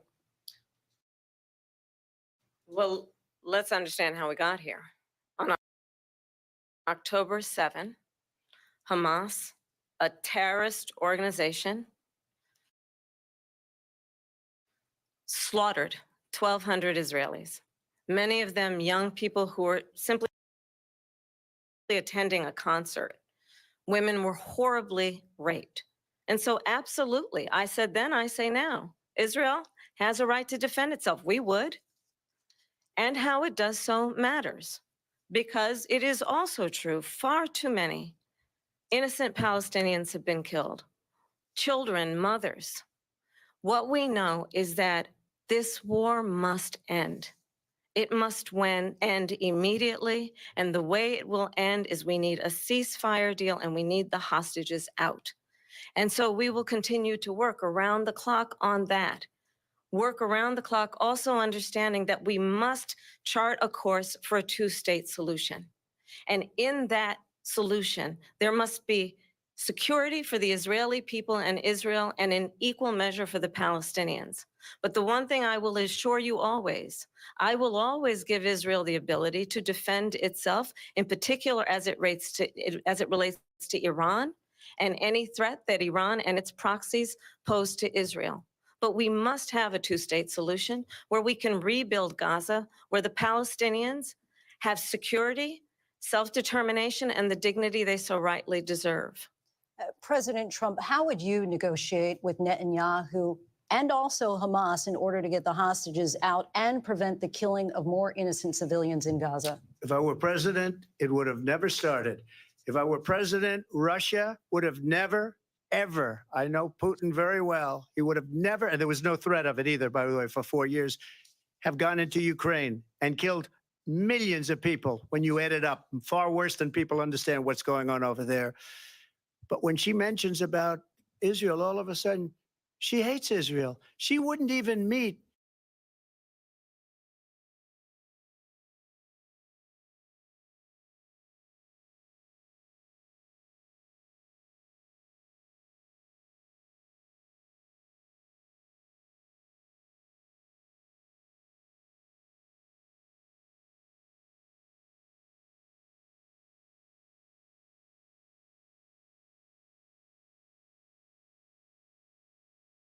with Netanyahu when he went to Congress to make a very important speech. She refused to be there because she was at a sorority party of hers. She wanted to go to the sorority party. She hates Israel. If she's president, I believe that Israel will not exist within 2 years from now. And I've been pretty good at predictions, and I hope I'm wrong about that one. She hates Israel. At the same time, in her own way, she hates the Arab population because the whole place is going to get blown up Arabs, Jewish people, Israel. Israel will be gone. It would have never happened. Iran was broke under Donald Trump. Now Iran has $300 billion because they took off all the sanctions that I had. Iran had no money for Hamas or Hezbollah or any of the 28 different spheres of terror. And they are spheres of terror, horrible terror. They had no money. It was a big story, and you know it. You covered it very well, actually. They had no money for terror. They were broke. Now they're a rich nation. And now what they're doing is they're spreading that money around. Look at what's happening with the Houthis and Yemen. Look at what's going on in the Middle East. This would have never happened. I will get that settled and fast, and I'll get the war with Ukraine and Russia ended. If I'm president-elect, I'll get it done before even becoming president. Vice President Harris, he says you hate Israel. That's absolutely not true. I have my entire career and life supported Israel and the Israeli people. He knows that. He's trying to, again, divide and distract from the reality, which is it is very well known that Donald Trump is weak and wrong on national security and foreign policy. It is well known that he admires dictators, wants to be a dictator on day one, according to himself. It is well known that he said of Putin that he can do whatever the hell he wants and go into Ukraine. It is well known that he said when Russia went into Ukraine, it was brilliant. It is well known he exchanged love letters with Kim Jong-un. And it is absolutely well known that these dictators and autocrats are rooting for you to be president again because they're so clear they can manipulate you with flattery and favors. And that is why so many military leaders who you have worked with have told me you are a disgrace. That is why we understand that we have to have a president who is not consistently weak and wrong on Vice national President security, Harris. including the importance of upholding and respecting in highest regard our military. Vice President Harris, thank you. They're the ones, and she's the one that caused it, that's weak on national security by allowing every nation last month for the year, 168 different countries sending people into our country. Their crime rates are way down. Putin endorsed her last week, said, I hope she wins. And I think he meant it because what he's gotten away with is absolutely incredible. It wouldn't have happened with me. The leaders of other countries think that they're weak and incompetent, and they are. They're grossly incompetent. And I just ask one question. Why does Biden go in and kill the Keystone Pipeline and approve the single biggest deal that Russia's ever made, Nord Stream 2, the biggest pipeline anywhere in the world going to Germany and all over Europe? Because they're weak and they're ineffective.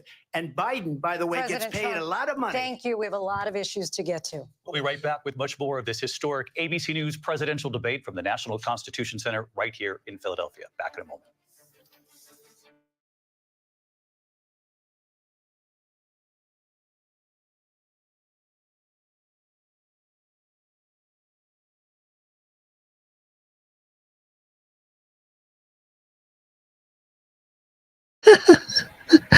So what do you think so far?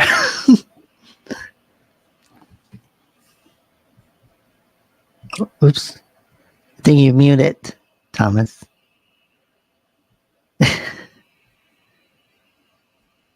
You muted.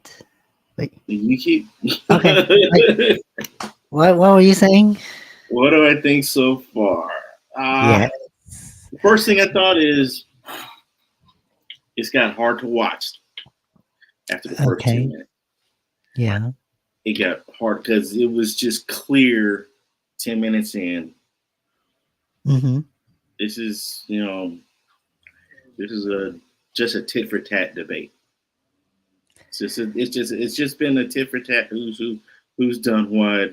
Debate. I'm sick and freaking. I'm already sick. Nobody said anything about. Nobody said anything substantial about their expected upcoming presidency. So we kind of pretty much predict what they're gonna talk about, right? Okay, Yeah, back. yeah, we hit that right on the hit. We hit that with the exception of abortion. Yeah, I Didn't think. see that one coming. But outside of that, yeah, we hit that all over the top with that one. Yeah. I was actually impressed. What do you mean? Impressed of us predicting? Yeah, yeah, yeah. I'm like, Even man, even we all the called way all down of to that. the Yeah, way down to AI and quantum computer. yeah. And then we got to the 20-minute mark, and it was just it's been just all downhill since then. I'm amazed. It's been half a straight hour so far. Like this is It's been an hour so far. Yeah. well All us, right. yeah. Yeah. Okay. I'm just Let's amazed. see. This is Let's see if they're back in. Go ahead. I'm no, they've listening. been in an hour. Yeah, you're right. They've been at it in an hour straight, and I know somebody's going to be like, "Oh, they're just cutting Trump off at the 2-minute mark and let Kamala Harris talk on." Man, they both have done it. I Mhm. seen that because that was one of the things I looked at too while they've been talking. So we're like, man, they both got their opportunity to run over time and blah blah blah. With the commentator going, yeah, we need to move on. We have a lot of issue to cover, but I Yeah, think that let's just move, move the on. part that they talk about when Trump said they can literally just close the border right now, which is true, right? So that's the part Yeah, that they don't have you much can always else to close the say border on on an a dime. It's executive like, order. Yeah, yeah, it's nothing. That's not something that's hard to do. You know, yeah, the thing the thing that really gripes me about it is, Miss Harris, talk about. Yeah, you I hate mentioned to about want, I hate to have it. I want to see that about woman succeed, but she. God, she just gives me so Yeah, many opportunities to shank her. Like, yeah, you mentioned about she should have built the new houses while she's in office, right? yeah, she should have pushed that while she was in office, because everything that they're talking about right now, with the exception of a few things that were part of Biden's presidency solely, Mm-hmm. a lot of stuff she could have taken a stance on and been like, I'm supporting my, I'm the vice president. I support the president's views, but she could have been vocal and pushing for a lot of the stuff she's talking about now and bringing up, but she didn't do anything about. And the Yeah, housing, the whole, 3 million homes, we're going to push to build 3 million homes. You don't have to push to build 3 million homes. You don't. You make it easier for builders to put 3 million homes up. You're going to get 3 million homes. yeah. They're not Okay. gonna they're not gonna pass that up. Why? Because there's 3 million homes every builder knows is gonna sell. What the fuck? All right, I think they're coming back. Mm, Yes. with a 10-minute delay. For a minute I thought that guy was a part of this is the ABC News Live Yeah. commercial. Yeah, I think the debate's back. Okay. In Philadelphia, Pennsylvania. Here again, David Muir and Lindsay Davis. Welcome back to this historic ABC News presidential debate tonight. We're going to continue here, and I want to turn to the war in Ukraine. We're now 2.5 years into this conflict. Mr. President, it has been the position of the Biden administration that we must defend Ukraine from Russia, from Vladimir Putin, to defend their sovereignty, their democracy, that it's in America's best interest to do so, arguing that if Putin wins, he may be emboldened to move even further into other countries. You have said you would solve this war in 24 hours. You said so just before the break tonight. How exactly would you do that? And I want to ask you a very simple question tonight. Do you want Ukraine to win this war?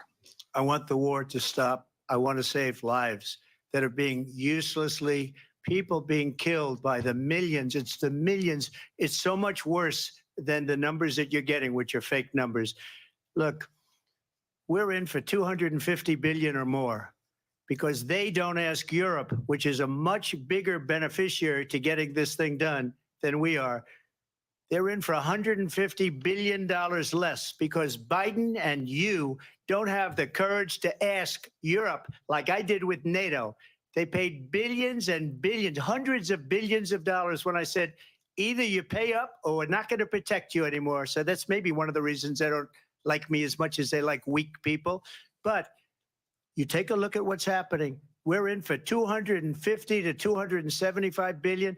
They're into 100 to 150. They should be forced to equalize. With that being said, I want to get the war settled. I know Zelensky very well, and I know Putin very well. I have a good relationship, and they respect your president, okay? They respect me. They don't respect Biden. How would you respect him? Why? For what reason? He hasn't even made a phone call in 2 years to Putin, hasn't spoken to anybody. They don't even try and get it. That is a war that's dying to be settled. I will get it settled before I even become president. If I win, when I'm president-elect, and what I'll do is I'll speak to one, I'll speak to the other, I'll get them together. That war would have never happened. And in fact, when I saw Putin after I left, unfortunately left because our country has gone to hell. But after I left, when I saw him building up soldiers, he did it after I left. I said, oh, he must be negotiating. It must be a good, strong point of negotiation.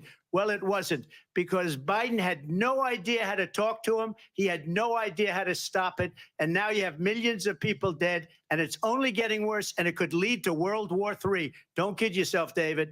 We're playing with World War III, and we have a president that we don't even know if he's. Where is our president? We don't even know if he's a president. And just to clarify they here, threw him out of a campaign like a dog. We don't even know. Is he our president?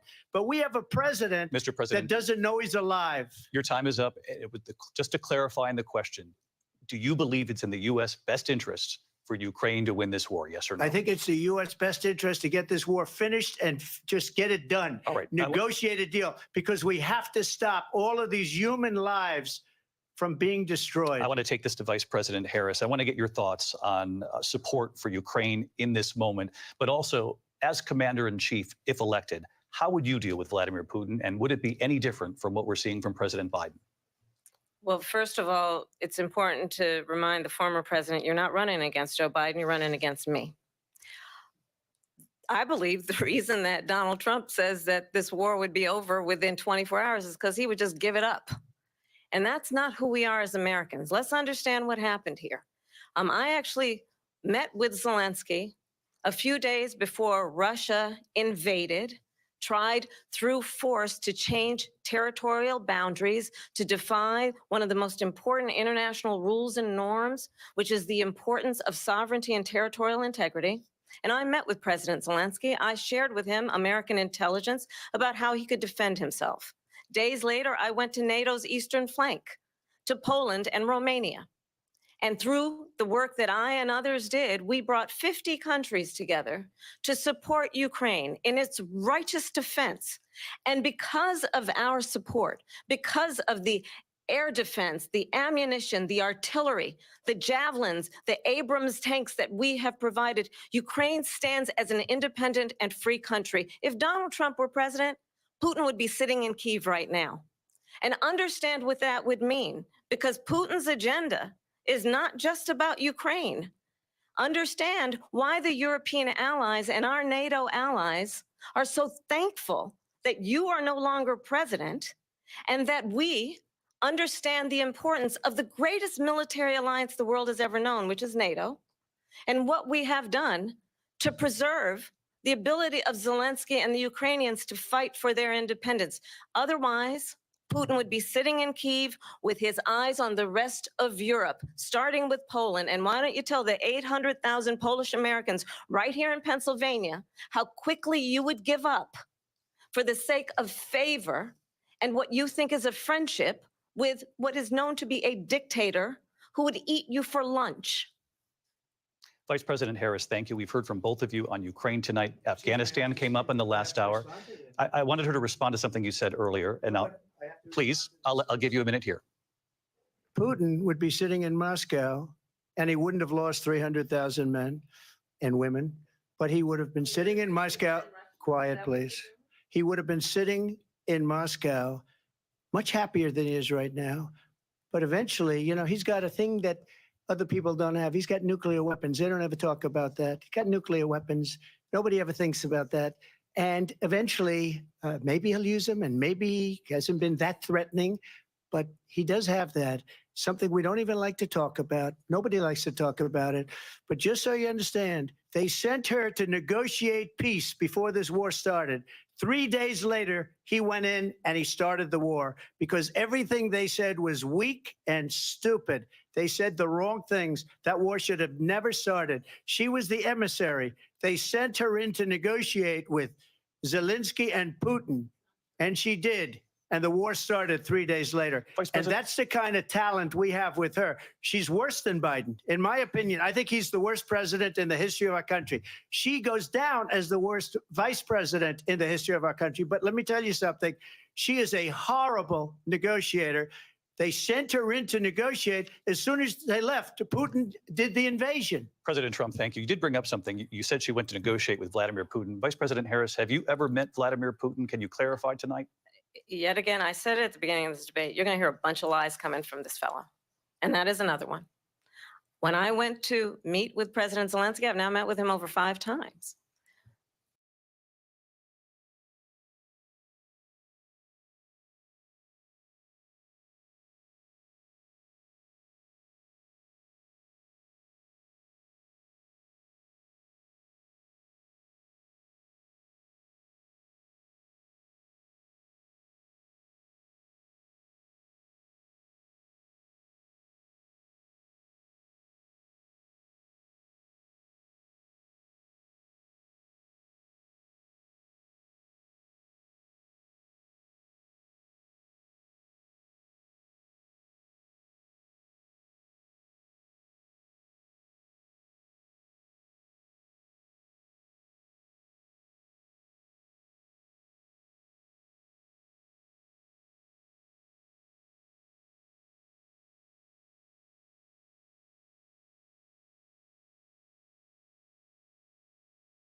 Imagine. He calls himself a deal maker. Even his national security advisor said it was a weak, terrible deal. And here's how it went down.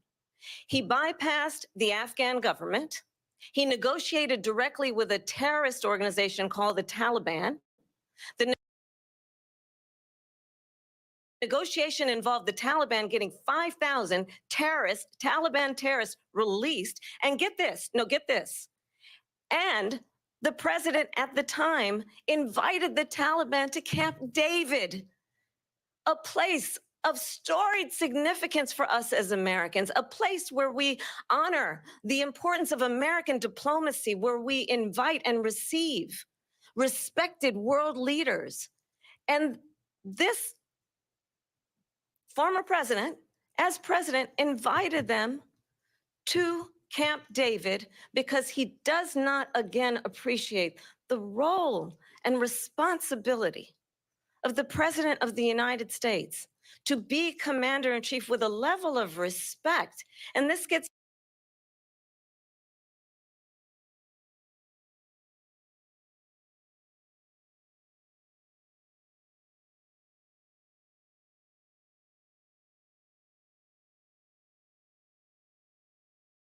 back to the point of how he has consistently disparaged and demeaned members of our military, fallen soldiers, and the work that we must do to uphold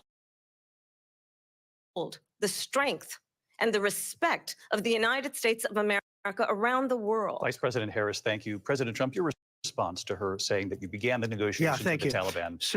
So if you take a look at that period of time, the Taliban was killing our soldiers, a lot of them, with snipers.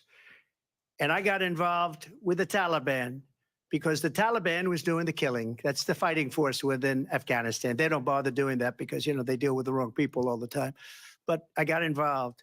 And Abdul is the head of the Taliban. He is still the head of the Taliban. And I told Abdul, don't do it anymore. You do it anymore, you're going to have problems. And he said, why do you send me a picture of my house? I said, you're going to have to figure that out, Abdul. And for 18 months, We had nobody killed. We did have an agreement negotiated by Mike Pompeo. It was a very good agreement. The reason it was good, it was we were getting out. We would have been out faster than them, but we wouldn't have lost the soldiers. We wouldn't have left many Americans behind, and we wouldn't have left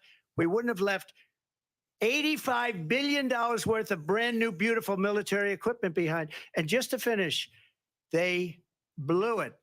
The agreement said you have to do this, and they didn't do it.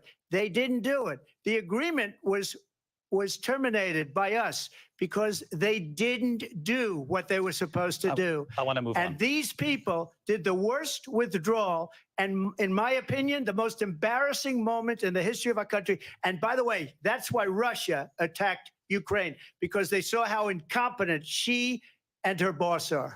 President Trump, thank you. I want to move on.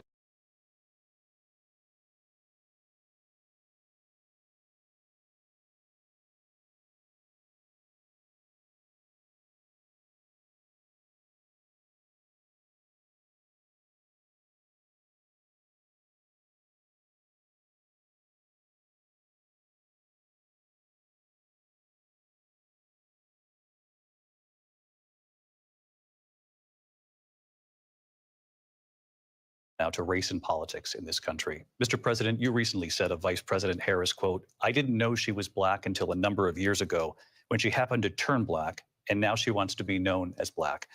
I want to ask a bigger picture question here tonight. Why do you believe it's appropriate to weigh in on the racial identity of your opponent? I don't, and I don't care. I don't care what she is. I don't care. You make a big deal out of something. I couldn't care less. Whatever she wants to be is okay with me. But those were your words. So I'm I asking. don't know. I don't know. I mean, all I can say is I read where she was not black, that she put out, and I'll say that. And then I read that she was black, and that's okay. Either one was okay with me. That's up to her. That's up to her. Vice President Harris, your thoughts on this? I think it's, I mean, honestly, I think it's a tragedy that we have someone who wants to be president who has consistently, over the course of his career, attempted to use race to divide the American people. You know, I do believe that the vast majority of us know that we have so much more in common than what separates us, and we don't want this kind of approach that is just constantly trying to divide us, and especially by race. And let's remember how Donald Trump started. He was land, he owned buildings, and he was investigated because he refused to rent property to black families. Let's remember, this is the same individual who took out a full-page ad in the New York Times calling for the execution of 5 young black and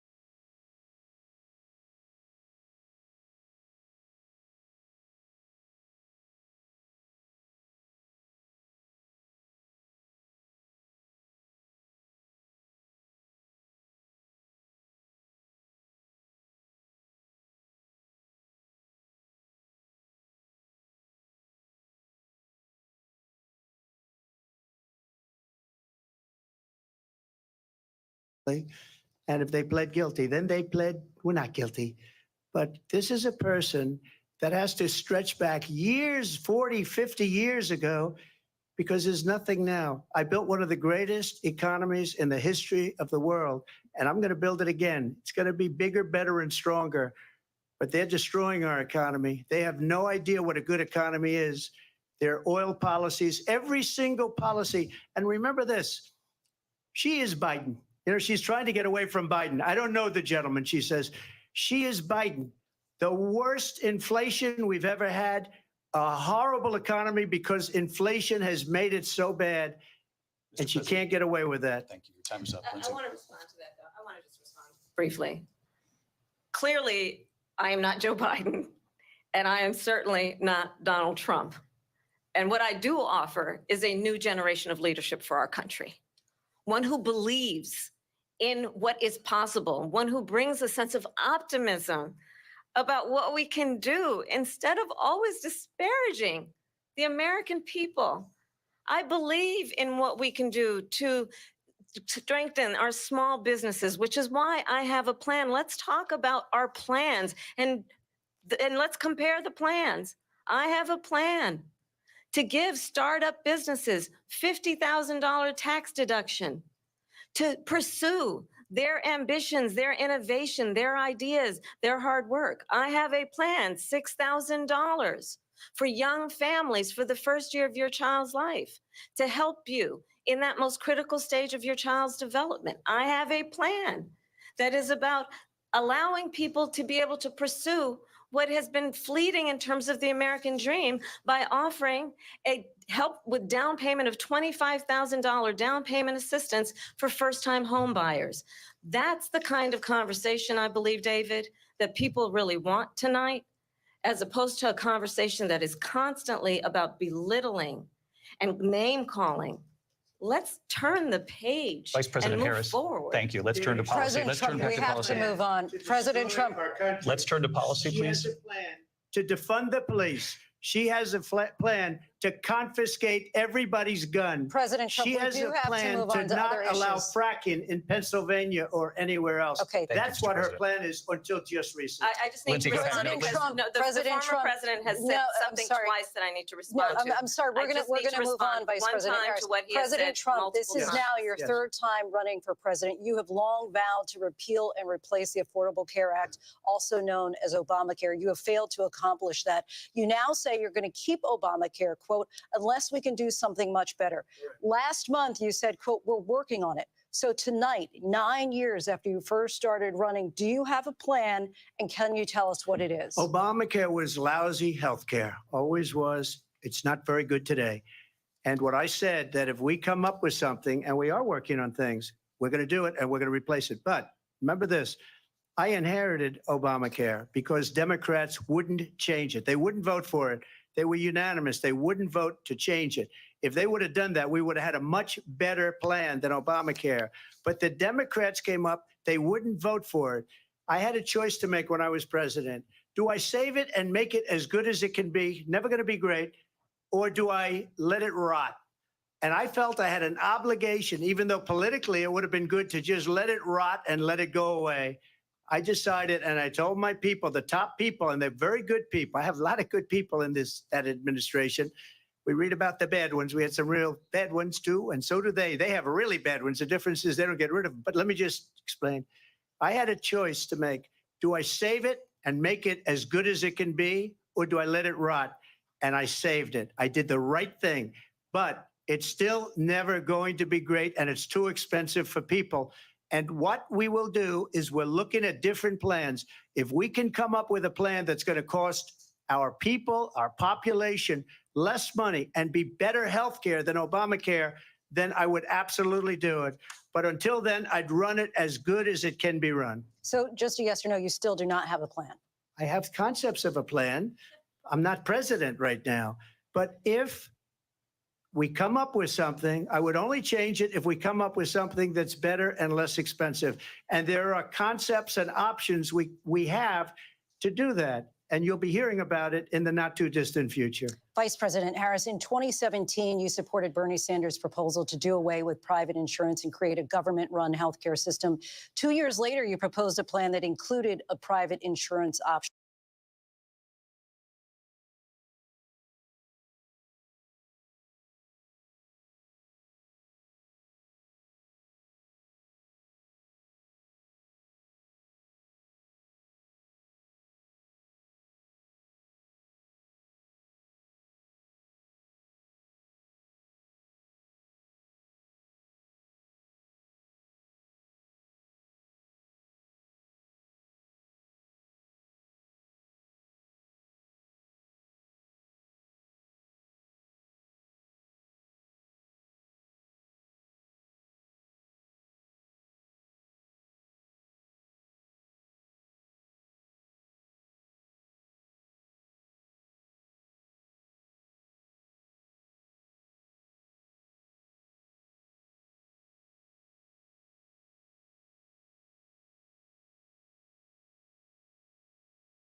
No, you don't.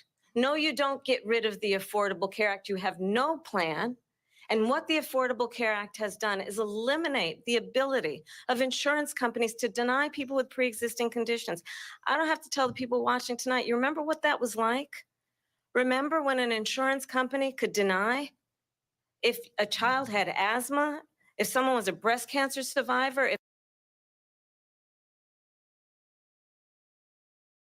if a grandparent had diabetes?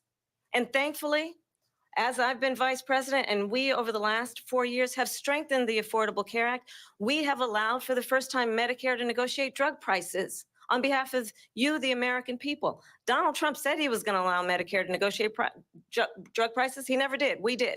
And now we have capped the cost of insulin at $35 a month. Since I've been vice president, we have capped the cost of prescription medication for seniors at $2,000 a year. And when I am president, we will do that for all people, understanding that the value I bring to this is that access to health care should be a right and not just a privilege of those who can afford it. And the plan has to be to strengthen the Affordable Care Act, not get rid of it. Vice Past is President prologue Harris, in thank terms you. of where Donald Trump stands on that. I want to move to an issue that's important for a She lot made of a mistake. Number one, John McCain fought Obamacare for 10 years. But it wasn't only him. It were all of the Democrats that kept it going. And you know what? We can do much better than Obamacare, much less money. But she won't improve private insurance for people, private medical insurance. That's another thing she doesn't want to get. President People Trump. are paying privately for insurance that have worked hard and made money, and they want to have private. She wants everybody to be on government insurance where you wait 6 months for an operation that you need immediately. President Trump, thank you. We have another issue that we'd like to get to that's important for a number of Americans, in particular younger voters, and that's climate change. President Trump, with regard to the environment, you say that we have to have clean air and clean water. Vice President Harris, you call climate change an existential threat. The question to you both tonight is, what would you do to fight climate change? And Vice President Harris, we'll start with you. 1 minute for you each. Well, the former president had said that climate change is a hoax. And what we know is that it is very real. You ask anyone who lives in a state who has experienced these extreme weather occurrences, who now is either being denied home insurance or it's being jacked up. You ask anybody who has been the victim of what that means in terms of losing their home, having nowhere to go. We know that we can actually deal with this issue. The young people of America care deeply about this issue. And I am proud that as vice president over the last 4 years, we have invested $1 trillion in a clean energy economy, while we have also increased domestic gas production to historic levels. We have created over 800,000 new manufacturing jobs while I have been vice president. We have invested in clean energy to the point that we are opening up factories around the world. Donald Trump said he was going to create manufacturing jobs. He lost manufacturing jobs. And I'm also proud to have the endorsement of the United Auto Workers and Sean Fain, who also know that part of building a clean energy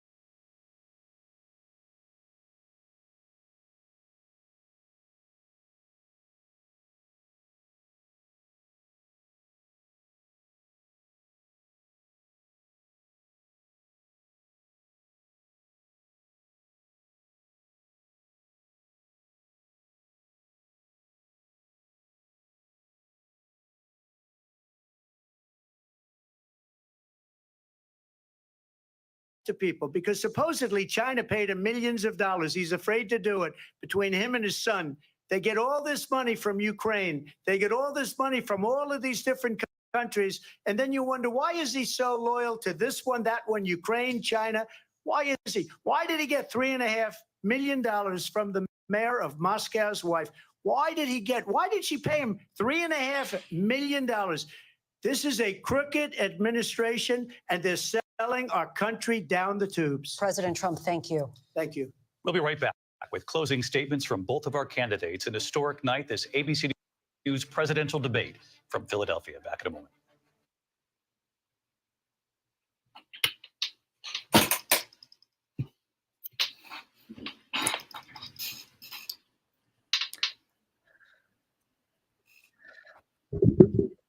All right, you're just back in time for the for the commentary. I've been sitting here for a hot minute. Like, Hang on, hello. hang on one second. Hang on one second. Hang on one second. Alrighty. So what you were saying? Mm-hmm. What were you saying? You left right at the mark when Oh they no, I talked said I've been. about. You kind of Oh took yeah, a no, I've took been a sitting took here a for a took a hot minute, going, bathroom break when they start talking about certain community. hello. Oh yeah, I saw that when I came back, but that's just. I'm actually amazed they went there with that as a topic. That like as Yeah. if African Americans are just so adamantly on point about that statement from her and that flip flop. I'm like, that we just have to discuss it because this is gonna win over voters. Yeah. That's gonna win over. Like that's the only thing we cared about. Really? Your image is kind of frozen. Did you see? Yeah. Can you see yourself like with the I hear you. I high hear you, five? but nothing's moving. Yeah, well, I'm moving. I'm kind of moving on my end. So anyway, so yeah, it was kind of shocking too. Oh, now he's gone again. So we'll just wait for him to hop on. Let's go to the commercial.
Okay, that's it.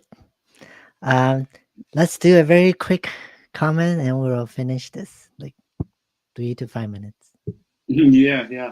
It's been a very lively debate. Hmm. I wish I could say it's been a very interesting debate, but Yeah, well, it is what it is. they cover pretty much what we were saying prior to the debate. And Yeah, they, again, they covered a yeah, lot of material. yeah, what you were kind of we lost you, so you want to kind of continue what we were gonna say earlier, and then we'll just close off. I'm not even sure where we were at. you, you were I we went was. to I remember I mentioned we talked about the black vote, and yeah, I'm yeah, black like, votes. Yes, I feel kind of thrown under the bus with that from the moderators, yeah, because I'm like, I'm not gonna ever deny black issues in this country, but at the same time, I'm not gonna sit here and participate in allowing you to use, any comment of blackness hmm, as as fodder for a debate that wasn't even, in my opinion, wasn't even on point to hmm, show either candidate's qualification as presidency or plan for the country. So, I'm right, upset on that. I'm upset on that from ABC. Like, okay, yeah, yeah, yeah, you're not gonna yeah. get no kudos That's from why me. you walked away. I hear you. I understand. I totally agree. And yeah, so okay, thank you for everyone for joining us for this watch party. And they didn't even mention if there's a second one or not. So we will see and stay tuned. If not, then please come back and join us for our weekly live. Usually it's on Friday night. So and if you're rewatching this, make sure you leave your comments, like, share, and subscribe to whatever platform you're watching on. Okay. Yeah, All right. yeah. We look All forward to right. seeing everybody and having you a part of this discussion again. Yes. Thank you for And showing up. and thank you, Thomas, for always, come on here. Now it's like 2 hour, almost 2.5 hours. So I really appreciate you a lot. Oh yeah, Okay. sure. Yeah. Thank you for having me. Thank you for Okay. having me. Thank you. Have a good night, everyone. Good night, everyone. Bye.